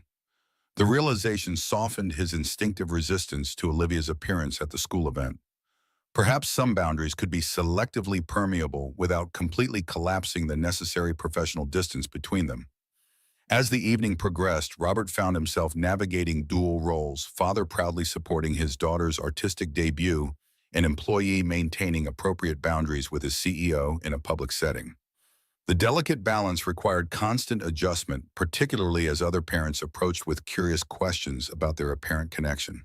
When the showcase concluded, Sophie insisted on giving Olivia a tour of her classroom and introducing her to friends who remembered the cake fairy from her birthday party. Robert followed slightly behind, watching his daughter confidently lead the powerful executive through her educational domain with the natural authority children possess in spaces they consider their own. In the parking lot afterward, as Sophie examined a new sketchbook Olivia had brought as a gift, Robert finally addressed the unspoken tension. "I appreciate your support of Sophie, but we should probably establish some guidelines about work-life separation." Olivia met his gaze directly, neither defensive nor apologetic. "Fair concern. I didn't intend to complicate your professional position by attending tonight. Sophie specifically invited me last week via the note she asked Frank to deliver." The revelation that Sophie had orchestrated this meeting without his knowledge shifted Robert's perception of the situation. His daughter had independently maintained the connection that began at her birthday party, bypassing his protective instincts to nurture a relationship she clearly valued. She didn't mention inviting you, Robert admitted, glancing towards Sophie, who was showing her new sketchbook to a classmate several yards away. Children often create their own networks of significant adults, Olivia observed with unexpected insight.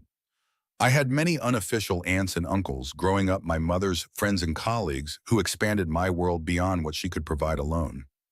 The comment carried no judgment, yet Robert felt the implicit acknowledgement of his limitations as a single parent, not a criticism, but a reality they both recognized.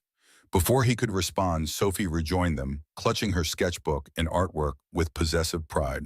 Can we get ice cream to celebrate my art show?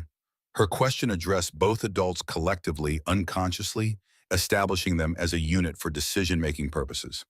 The moment crystallized the evolving dynamic between them, no longer merely CEO and employee, not quite friends, certainly not family, but occupying an undefined space where Sophie's well-being represented common ground transcending professional boundaries and socio-economic divisions.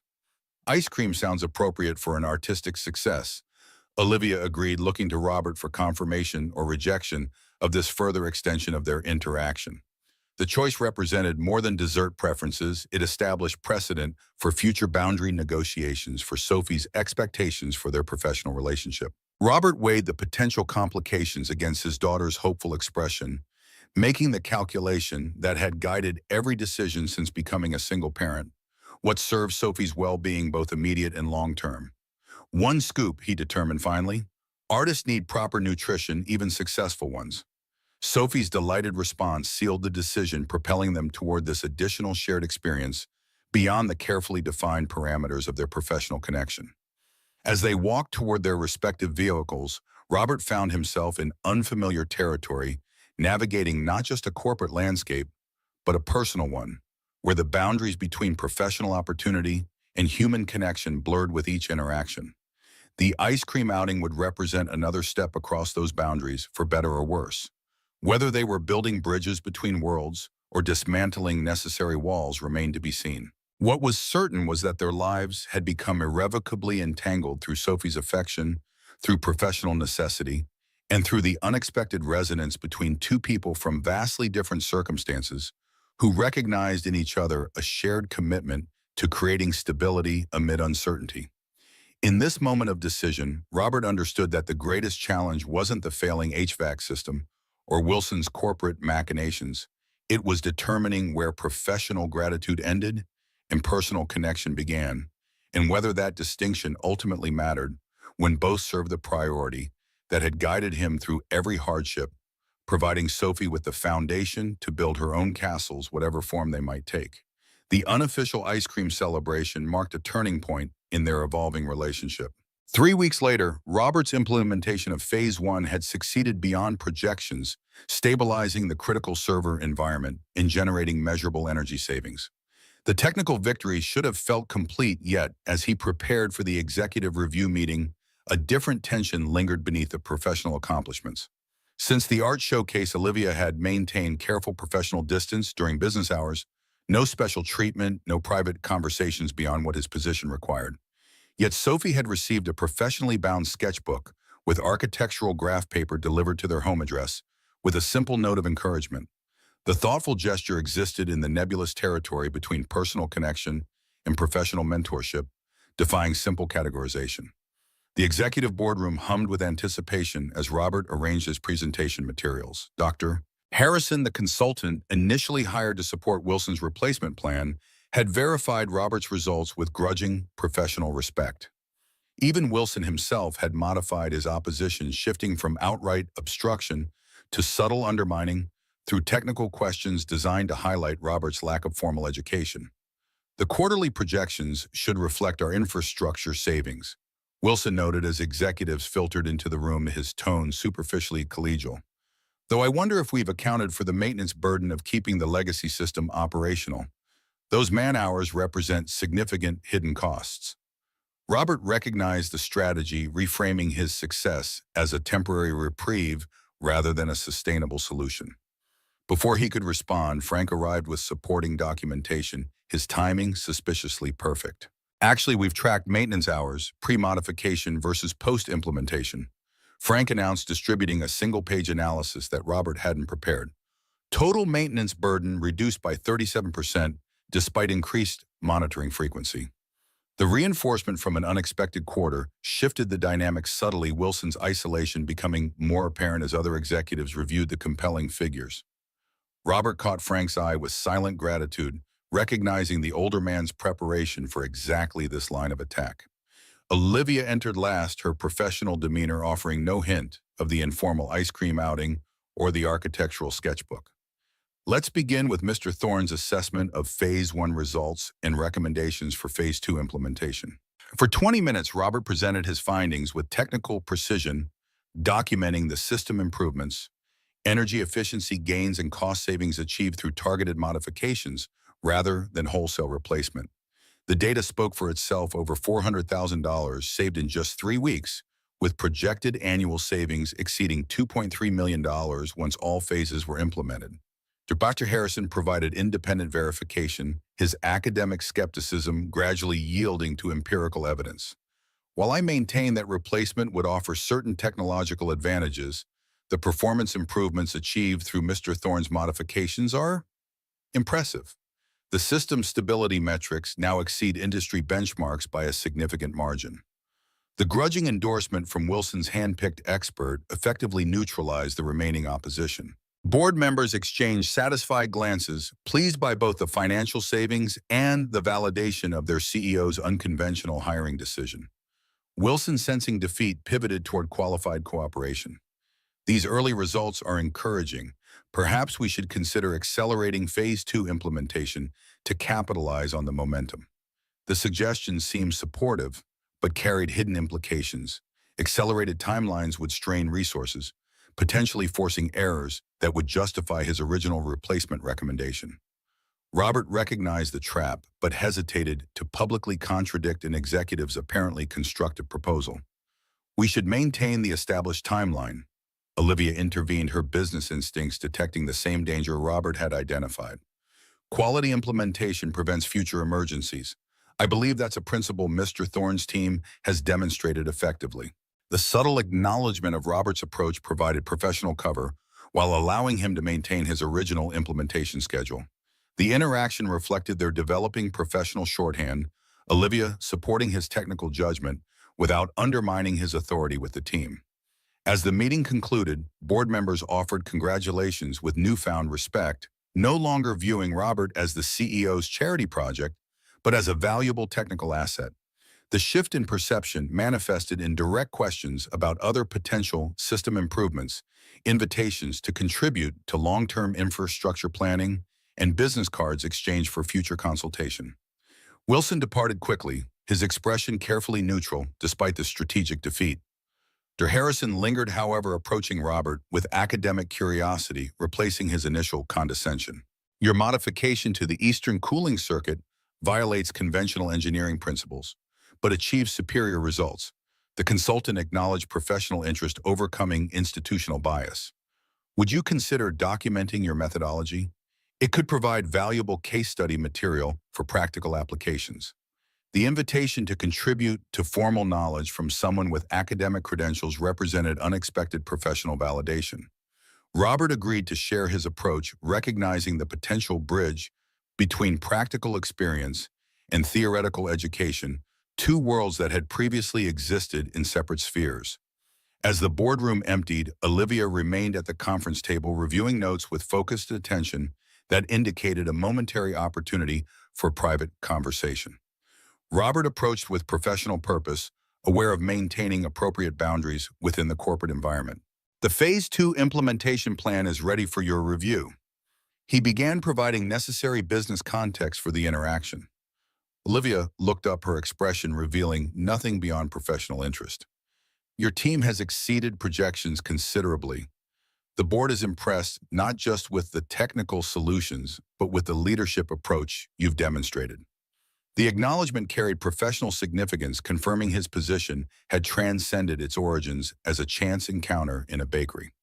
Frank deserves substantial credit. His institutional knowledge made the rapid implementation possible.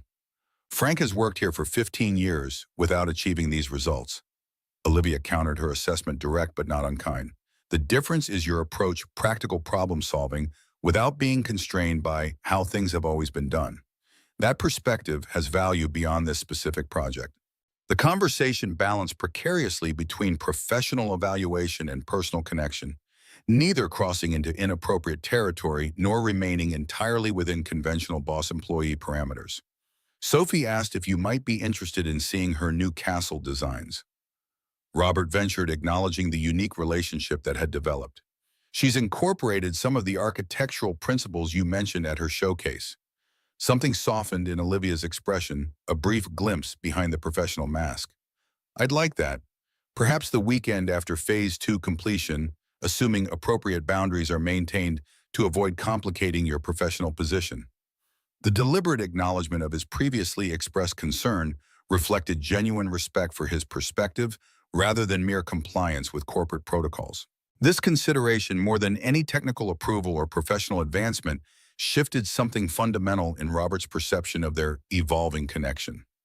Sophie would enjoy that, he confirmed, the simple acknowledgement carrying layered significance they both recognized, but neither needed to articulate. The Phase 2 implementation proceeded with unexpected smoothness, the technical challenges proving less formidable than the interpersonal dynamics as Robert's team expanded to include engineers previously aligned with Wilson's replacement plan. The integration required careful leadership, validating their technical expertise while redirecting their approach toward practical solutions rather than theoretical ideals. Frank continued providing invaluable guidance on navigating corporate politics, his decades of experience offering perspective that transcended hierarchical boundaries. Wilson's backing off publicly because the numbers don't lie, but he's building a different case now, suggesting your approach works for this particular system, but isn't scalable across all facilities. The strategic insight proved accurate as Wilson began championing a company-wide infrastructure review, positioning himself to control larger budgets while isolating Robert's influence to the Phoenix project systems. The corporate maneuvering represented a more sophisticated challenge than direct obstruction, acknowledging Robert's specific success while limiting its broader implications. Sophie thrived amid these professional complexities, her artistic confidence blossoming under the dual encouragement of her father's stability and Olivia's occasional professional insights. Her architectural designs evolved from fantasy castles to more practical structures that incorporated real-world considerations while maintaining childlike imagination. Their home environment reflected the gradual improvement in circumstances, small upgrades appearing incrementally rather than transformative changes. Robert replaced their worn couch with a more comfortable model, installed proper shelving for Sophie's growing collection of art supplies, and began researching neighborhoods with better schools for the following academic year. These measured improvements reflected Robert's cautious approach to their changing fortunes, building sustainable security rather than embracing luxury that could disappear as suddenly as it had arrived. The tempering of expectations reflected hard lessons from previous reversals when Michelle's departure had stripped away their financial stability overnight. The weekend following Phase 2 completion brought Olivia to their apartment for the promised review of Sophie's architectural designs. Her arrival in casual closed jeans and a simple sweater that deliberately understated her wealth represented thoughtful consideration of their environment. Sophie had prepared for the visit with meticulous attention, arranging her drawings in developmental sequence to demonstrate her artistic progression. I started with just castles because they're pretty, but now I'm designing buildings people could actually live in, she explained, professional seriousness overtaking childish excitement. This one has solar panels built into the roof design so they don't look ugly. Olivia examined the drawings with genuine interest, noting specific elements that showed developing technical understanding. You've considered natural light patterns in your window placement. That's advanced thinking. Many professional architects overlook environmental integration in favor of aesthetic impact. Sophie absorbed the feedback with solemn concentration, immediately applying the concepts to her next sketch. The interaction reflected meaningful mentorship rather than superficial praise, establishing a foundation for Sophie's developing self-concept as someone capable of creating rather than merely dreaming. Robert observed their exchange from the kitchen as he prepared coffee, noting the natural rapport that had developed between his daughter and this unlikely figure in their lives. Olivia offered neither condescension nor excessive accommodation, treating Sophie's aspirations with the same seriousness she might give to professional colleagues. As Sophie became absorbed in implementing Olivia's suggestions, the adults retreated to the small kitchen table, the modest setting highlighting the unusual nature of their connection. The conversation began with neutral topics: Sophie's artistic development, the successful system implementation, before gradually approaching the unacknowledged question of what existed between them. Wilson's backing a company-wide infrastructure review, Robert noted, providing professional context for more personal considerations. Frank thinks it's his strategy for isolating the Phoenix Project's success as a special case rather than an approach that could be applied more broadly. Olivia nodded, unsurprised by the political maneuvering. It's a predictable counter-move. The quarterly financial impact of your implementation has attracted board attention, which threatens his position as the infrastructure authority. The observation contained unspoken implications. Robert's technical success had elevated him beyond his initial role into corporate politics he hadn't sought but couldn't avoid. The trajectory carried professional opportunities alongside increasing complications. Sophie seems to be thriving, Olivia noted, changing subjects with deliberate care. Her artistic development shows remarkable progress. The observation opened space for acknowledging the personal impact of their professional connection without explicitly crossing established boundaries. Robert accepted the invitation to more personal territory with matching caution. The stability helps. Knowing we can afford art supplies that we're not one emergency away from disaster, it gives her freedom to think beyond immediate needs. The acknowledgement carried no resentment or excessive gratitude, simply recognition of how their circumstances had changed. Children sense financial insecurity even when we think we're protecting them from it. Olivia agreed, her tone suggesting personal experience rather than theoretical observation. My mother worked 3 jobs after my father left, but still made sure I had what I needed for school projects. I didn't understand the cost of that stability until much later. The shared experience of single-parent households created unexpected common ground, despite their different economic circumstances. Robert recognized that while his struggles existed on a different scale, the fundamental challenge of providing security amid uncertainty transcended financial brackets. Sophie asked about her mother yesterday. He admitted venturing into territory he rarely discussed with anyone. Michelle sends birthday cards sometimes, but hasn't visited in over 2 years. Sophie wanted to know if that means she's not a real family anymore. The disclosure represented significant trust, moving beyond professional courtesy or casual friendship into genuine vulnerability. Olivia received the confidence with corresponding seriousness, her response careful but not detached. What did you tell her? That families come in different forms and that sometimes people can't give what we need from them, but that doesn't change the love that exists. Robert's answer revealed his parenting philosophy: honesty, tempered with age-appropriate understanding, neither sugarcoating reality nor burdening a child with adult complexities. Olivia considered his response with evident approval. That's wise. Children need truth they can build upon, not comforting fiction that collapses later. The conversation paused as Sophie approached with revised drawings incorporating Olivia's suggestions, her expression seeking validation from both adults equally. The moment crystallized their unusual dynamic: not a traditional family structure, but a functioning support system centered around Sophie's well-being. After Sophie returned to her artwork, the adults' conversation gradually shifted toward the undefined territory between their professional relationship and emerging personal connection.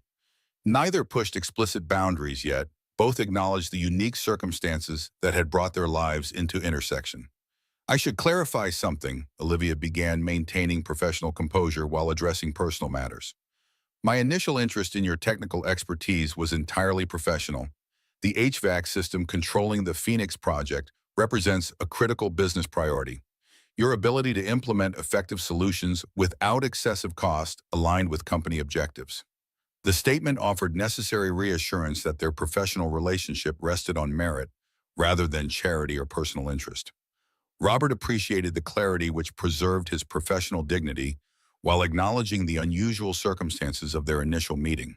And now, the question addressed the evolution beyond those initial professional parameters into something less easily categorized.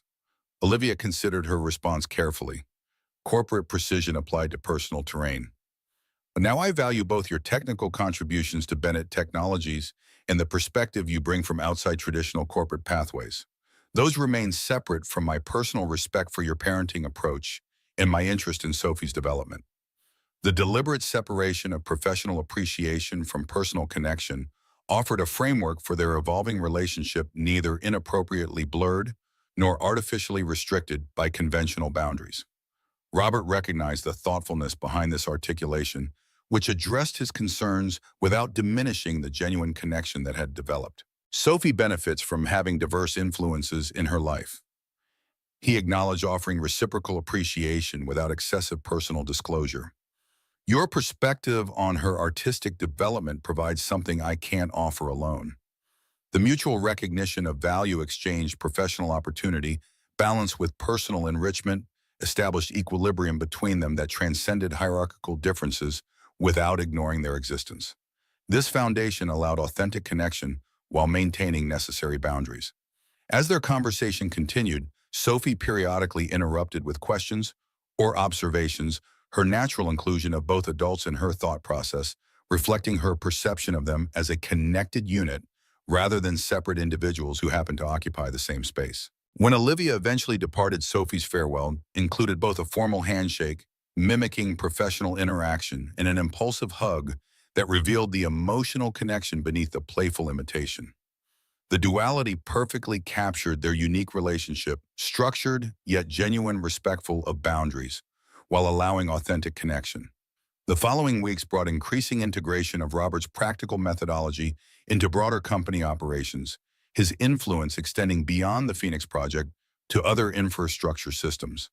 The expansion occurred not through formal promotion, but through organic recognition of his effectiveness as other department heads sought his input on technical challenges that had resisted conventional solutions. Wilson's response evolved accordingly, shifting from direct opposition to strategic alliance building with board members whose priorities aligned with traditional corporate approaches. The political maneuvering remained largely beyond Robert's direct experience, visible primarily through Frank's ongoing intelligence gathering and occasional strategic guidance from Olivia during their regular system review meetings. The professional momentum built steadily toward the Phase 3 implementation, which would complete the system transformation and establish permanent protocols for ongoing maintenance. The final phase carried heightened significance, not merely technical completion, but validation of Robert's approach against the traditional corporate methodology Wilson had championed. 2 days before the scheduled implementation, an unexpected complication emerged. Critical components required for the final phase were delayed in customs due to administrative errors in the import documentation. The shipping department reported minimum 3-week delays for replacement parts, potentially jeopardizing the entire implementation timeline. Robert received the news during morning status review, immediately recognizing Wilson's fingerprints on the conveniently timed shipping error. The deliberate sabotage aimed to force either project delay, which would undermine confidence in Robert's approach, or rushed implementation with substitute components, which would compromise system performance. Frank confirmed the suspicion through his network of long-term employees. Shipping coordinator says the documentation was correct when it left her desk, but got updated before submission. Can't prove who made the changes, but Wilson's assistant was asking unusual questions about import procedures last week. The situation demanded immediate response, allowing the delay would validate Wilson's narrative about the unreliability of Robert's approach, while proceeding with inadequate components would create the system failure Wilson had predicted all along. Either outcome would undermine months of careful implementation and potentially reverse the professional standing Robert had established. Rather than escalating directly to Olivia, which might appear as running to his protector rather than solving problems independently, Robert assembled his technical team for creative problem solving. The resulting strategy drew on his years of field improvisation, repurposing components from decommissioned systems in other facilities, modifying specifications to accommodate available parts, and creating custom adaptations that would maintain performance standards despite non-standard configurations. The solution required round-the-clock effort from the entire team, with Frank leveraging decades of institutional knowledge to locate equipment in storage facilities across multiple corporate properties. Engineers who had initially viewed Robert with skepticism now worked alongside him with growing respect, recognizing that his practical approach offered flexibility unavailable in textbook solutions. 48 hours of intensive effort produced a viable implementation plan, using entirely on-site resources, eliminating the customs delay while maintaining performance specifications. The achievement represented not just technical problem-solving, but team transformation, as corporate engineers with advanced degrees worked alongside technicians with practical experience, each contributing valuable perspectives to the hybrid solution. The Phase 3 implementation meeting arrived with the tension visible in the executive conference room. Wilson sat with confident expectation, clearly anticipating Robert's admission of delay or compromise. Board members reviewed briefing materials with professional neutrality, while Dr. Harrison maintained academic objectivity that had gradually evolved into genuine curiosity about Robert's unorthodox approach. Olivia entered last, her expression revealing nothing beyond professional interest. "Mr. Thorne, I understand there have been complications with the component shipments. What's the impact on our implementation timeline?" The question opened space for Robert to explain the delay, without losing face, a professional courtesy that acknowledged the circumstances were beyond his control. Instead, he placed a revised implementation plan on the conference table with quiet confidence. "There's no impact on the timeline. We've developed an alternative approach using existing resources that meets all performance specifications. Implementation begins tomorrow as scheduled." Wilson's expression flickered with momentary shock before recovering professional composure. Surely expedited replacements would be more appropriate than jury-rigged solutions for critical infrastructure. The dismissive characterization attempted to reframe Robert's innovative solution as unprofessional corner-cutting rather than resourceful problem-solving. Before he could respond, Dr. Harrison unexpectedly intervened, his academic credibility lending weight to his assessment. "I've reviewed the alternative implementation plan in detail. The approach is unconventional but technically sound, actually superior to the original specification in several aspects. The performance projections indicate potential efficiency improvements beyond our initial targets." The independent validation from Wilson's own expert effectively neutralized the attempted undermining. Board members exchanged impressed glances, recognizing not just the technical solution, but the leadership that had produced it under pressure. "This is precisely why we brought Mr. Thorne on board," Olivia noted with professional satisfaction. Traditional thinking would have accepted the delay as inevitable. His approach transforms obstacles into opportunities for improvement. The observation carried no hint of personal connection, yet acknowledged the fundamental value Robert brought to the organization: practical problem-solving, unconstrained by conventional limitations. The professional validation before the executive team established his position based entirely on merit, independent of his unusual hiring circumstances. Wilson recognized the comprehensive defeat of his strategy, his expression calculating, as he reassessed Robert not as a temporary obstacle, but as an established threat to his own authority. The shift represented both professional victory for Robert and heightened danger, as opposition would likely evolve from tactical obstruction to strategic undermining. The Phase 3 implementation proceeded without further complications, the team's cohesion strengthened by their shared accomplishment in overcoming the parts shortage. Robert's leadership approach, combining technical expertise with respect for each team member's contributions, created an operational unit that transcended traditional hierarchical boundaries. 2 weeks after successful completion with system performance exceeding all projections, Robert received an unexpected calendar invitation, a private meeting with Olivia, scheduled outside normal business hours, located not in her corporate office, but in a neutral conference room away from executive visibility. The unusual timing and location raised immediate questions. Their professional interactions had maintained appropriate boundaries since the weekend visit to review Sophie's architectural designs, with no suggestion of anything beyond normal business relationship. The departure from established patterns carried potential complications that Robert approached with appropriate caution. The conference room's isolation became apparent as Robert arrived at the designated time: no executive assistants monitoring access, no visible security cameras, no witnesses to whatever conversation might occur. Olivia waited alone, her typical corporate attire replaced by casual clothes, suggesting deliberate separation from her CEO role. "Thank you for coming," she began, the formal phrasing at odds with the informal setting. "This conversation needs to happen outside official channels. Wilson has been building a case against you with certain board members." The direct approach eliminated any ambiguity, about the meeting's purpose, professional protection, rather than personal connection. Robert appreciated the clarity which aligned with his own preference for straightforward communication. Frank mentioned increased activity among Wilson's allies. What's the specific concern? He's reframing your entire implementation as a temporary fix rather than a sustainable solution. Claims the system will require complete replacement within 18 months, making your approach more expensive long-term than his original proposal. Olivia's assessment remained professionally detached despite the personal implications for Robert's position. He's suggesting your lack of formal engineering credentials means you've overlooked critical stress factors that will manifest after extended operation. The attack targeted Robert's most visible vulnerability, his practical experience versus formal education, while playing to corporate risk aversion regarding long-term infrastructure investments. The strategy was sophisticated and potentially effective, with board members who understood financial projections better than technical specifications. The empirical data contradicts those projections. Robert noted professional confidence replacing personal concern. The stress testing results demonstrate stability well beyond 18 months. Data doesn't matter if the narrative becomes accepted wisdom. Olivia countered, her business acumen recognizing the political reality beyond technical facts. Wilson is leveraging relationships built over years.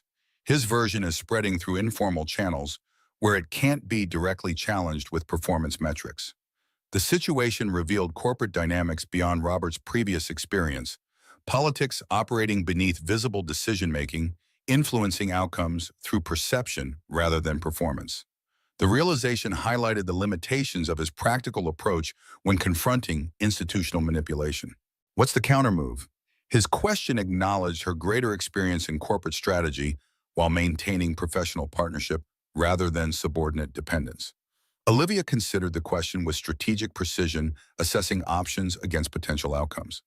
We need external validation from sources Wilson can't dismiss. Industry recognition that frames your implementation as innovative best practice rather than temporary workaround.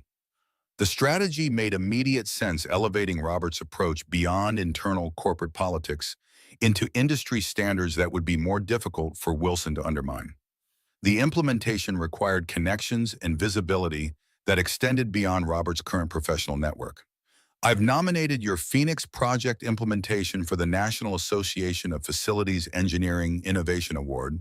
Olivia continued, revealing preparation beyond their current conversation.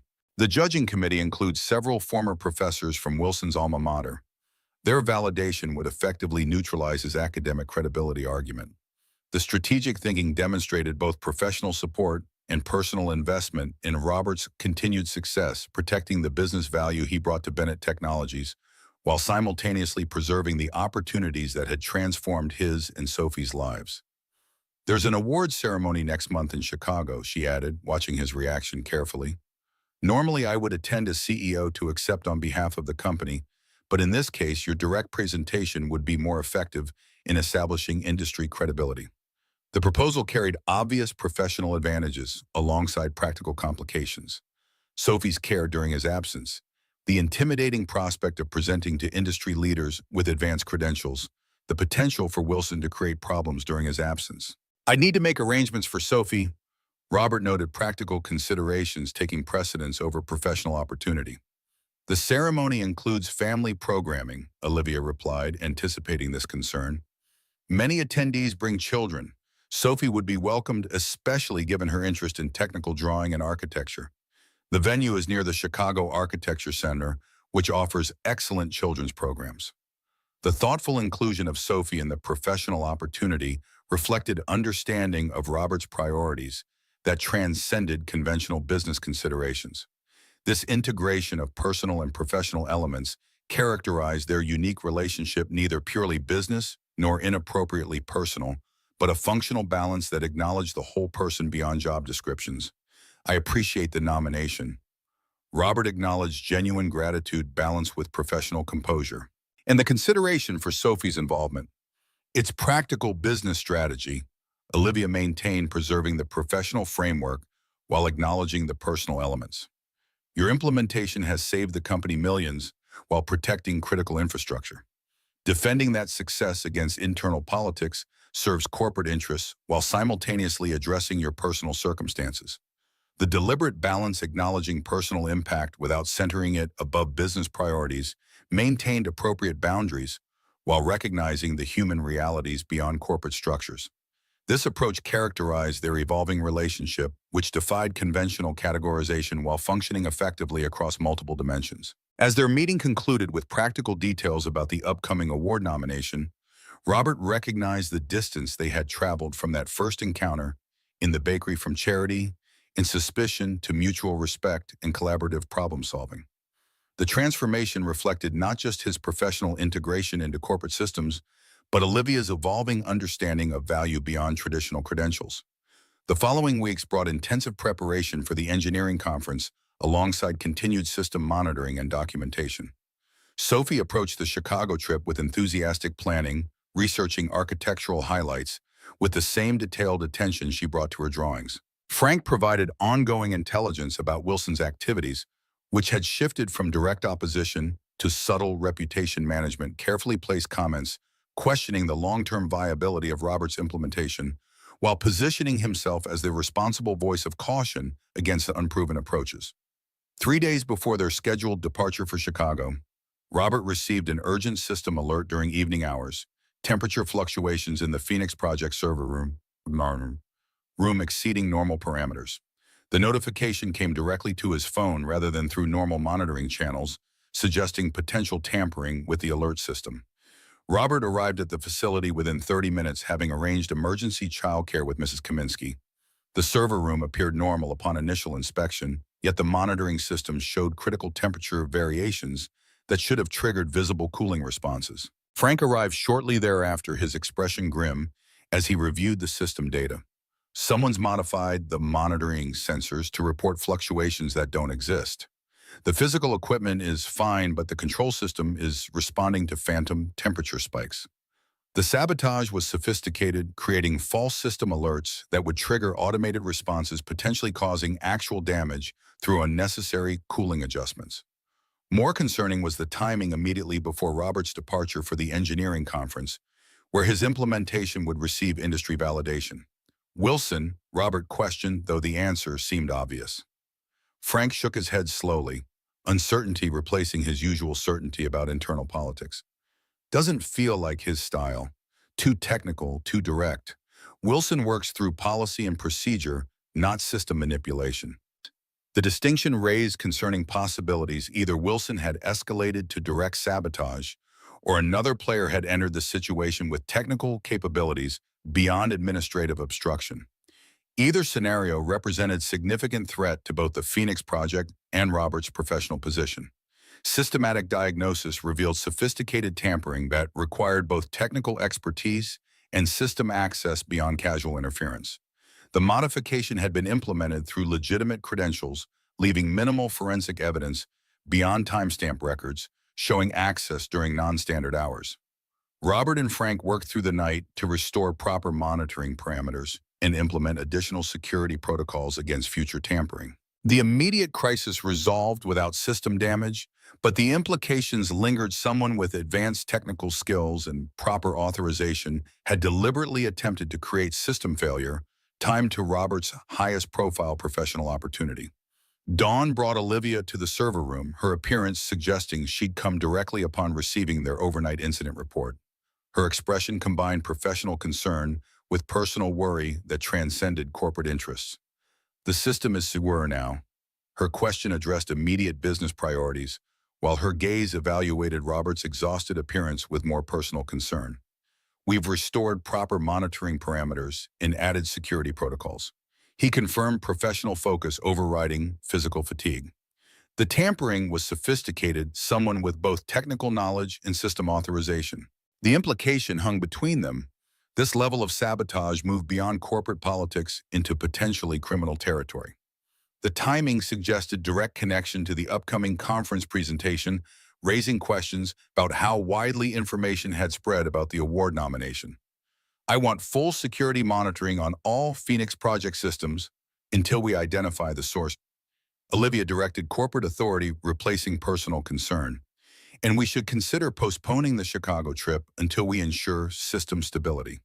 The suggestion reflected legitimate business priorities, but carried personal implications for both Robert's professional opportunity and Sophie's anticipated experience. The potential postponement represented another victory for whoever had initiated the sabotage, achieving their presumed objective of preventing Robert's industry recognition. Postponing gives them exactly what they want.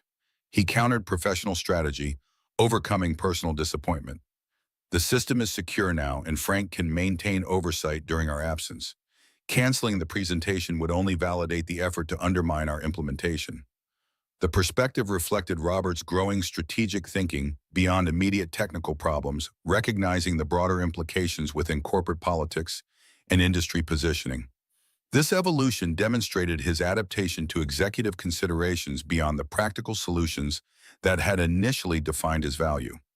Olivia considered his assessment with analytical precision, weighing technical risks against strategic advantages. You're right. Proceeding with the presentation while maintaining enhanced security here provides optimal outcomes for both the system and our broader objectives. The hour carried subtle significance, acknowledging shared purpose beyond hierarchical roles. This collaborative framing characterized their evolving professional relationship, which had developed from initial uncertainty into effective partnership despite their different backgrounds and positions. As preparations resumed for the Chicago presentation, Robert recognized that their unusual connection had created both opportunity and danger, the professional advancement that had transformed their lives and also generated opposition from those threatened by different pathways to success. The sabotage attempt, while concerning, ultimately reinforced what had become increasingly clear throughout their journey: the boundaries between worlds were more permeable than either had initially believed, creating space for connection across differences while simultaneously exposing vulnerabilities that came with bridging separate domains. Sophie's excitement about the upcoming trip remained unclouded by adult complexities. Her architectural research, compiled into a carefully organized notebook alongside drawings inspired by Chicago's famous buildings. Her preparation reflected Robert's influence, practical planning, and attention to detail, while her creative vision showed the expanding horizons that Olivia's involvement had helped nurture. As they finalized arrangements for the journey that would potentially cement Robert's professional credibility beyond Bennett Technologies, he reflected on the distance traveled since that moment in the bakery when pride had nearly prevented him from accepting help.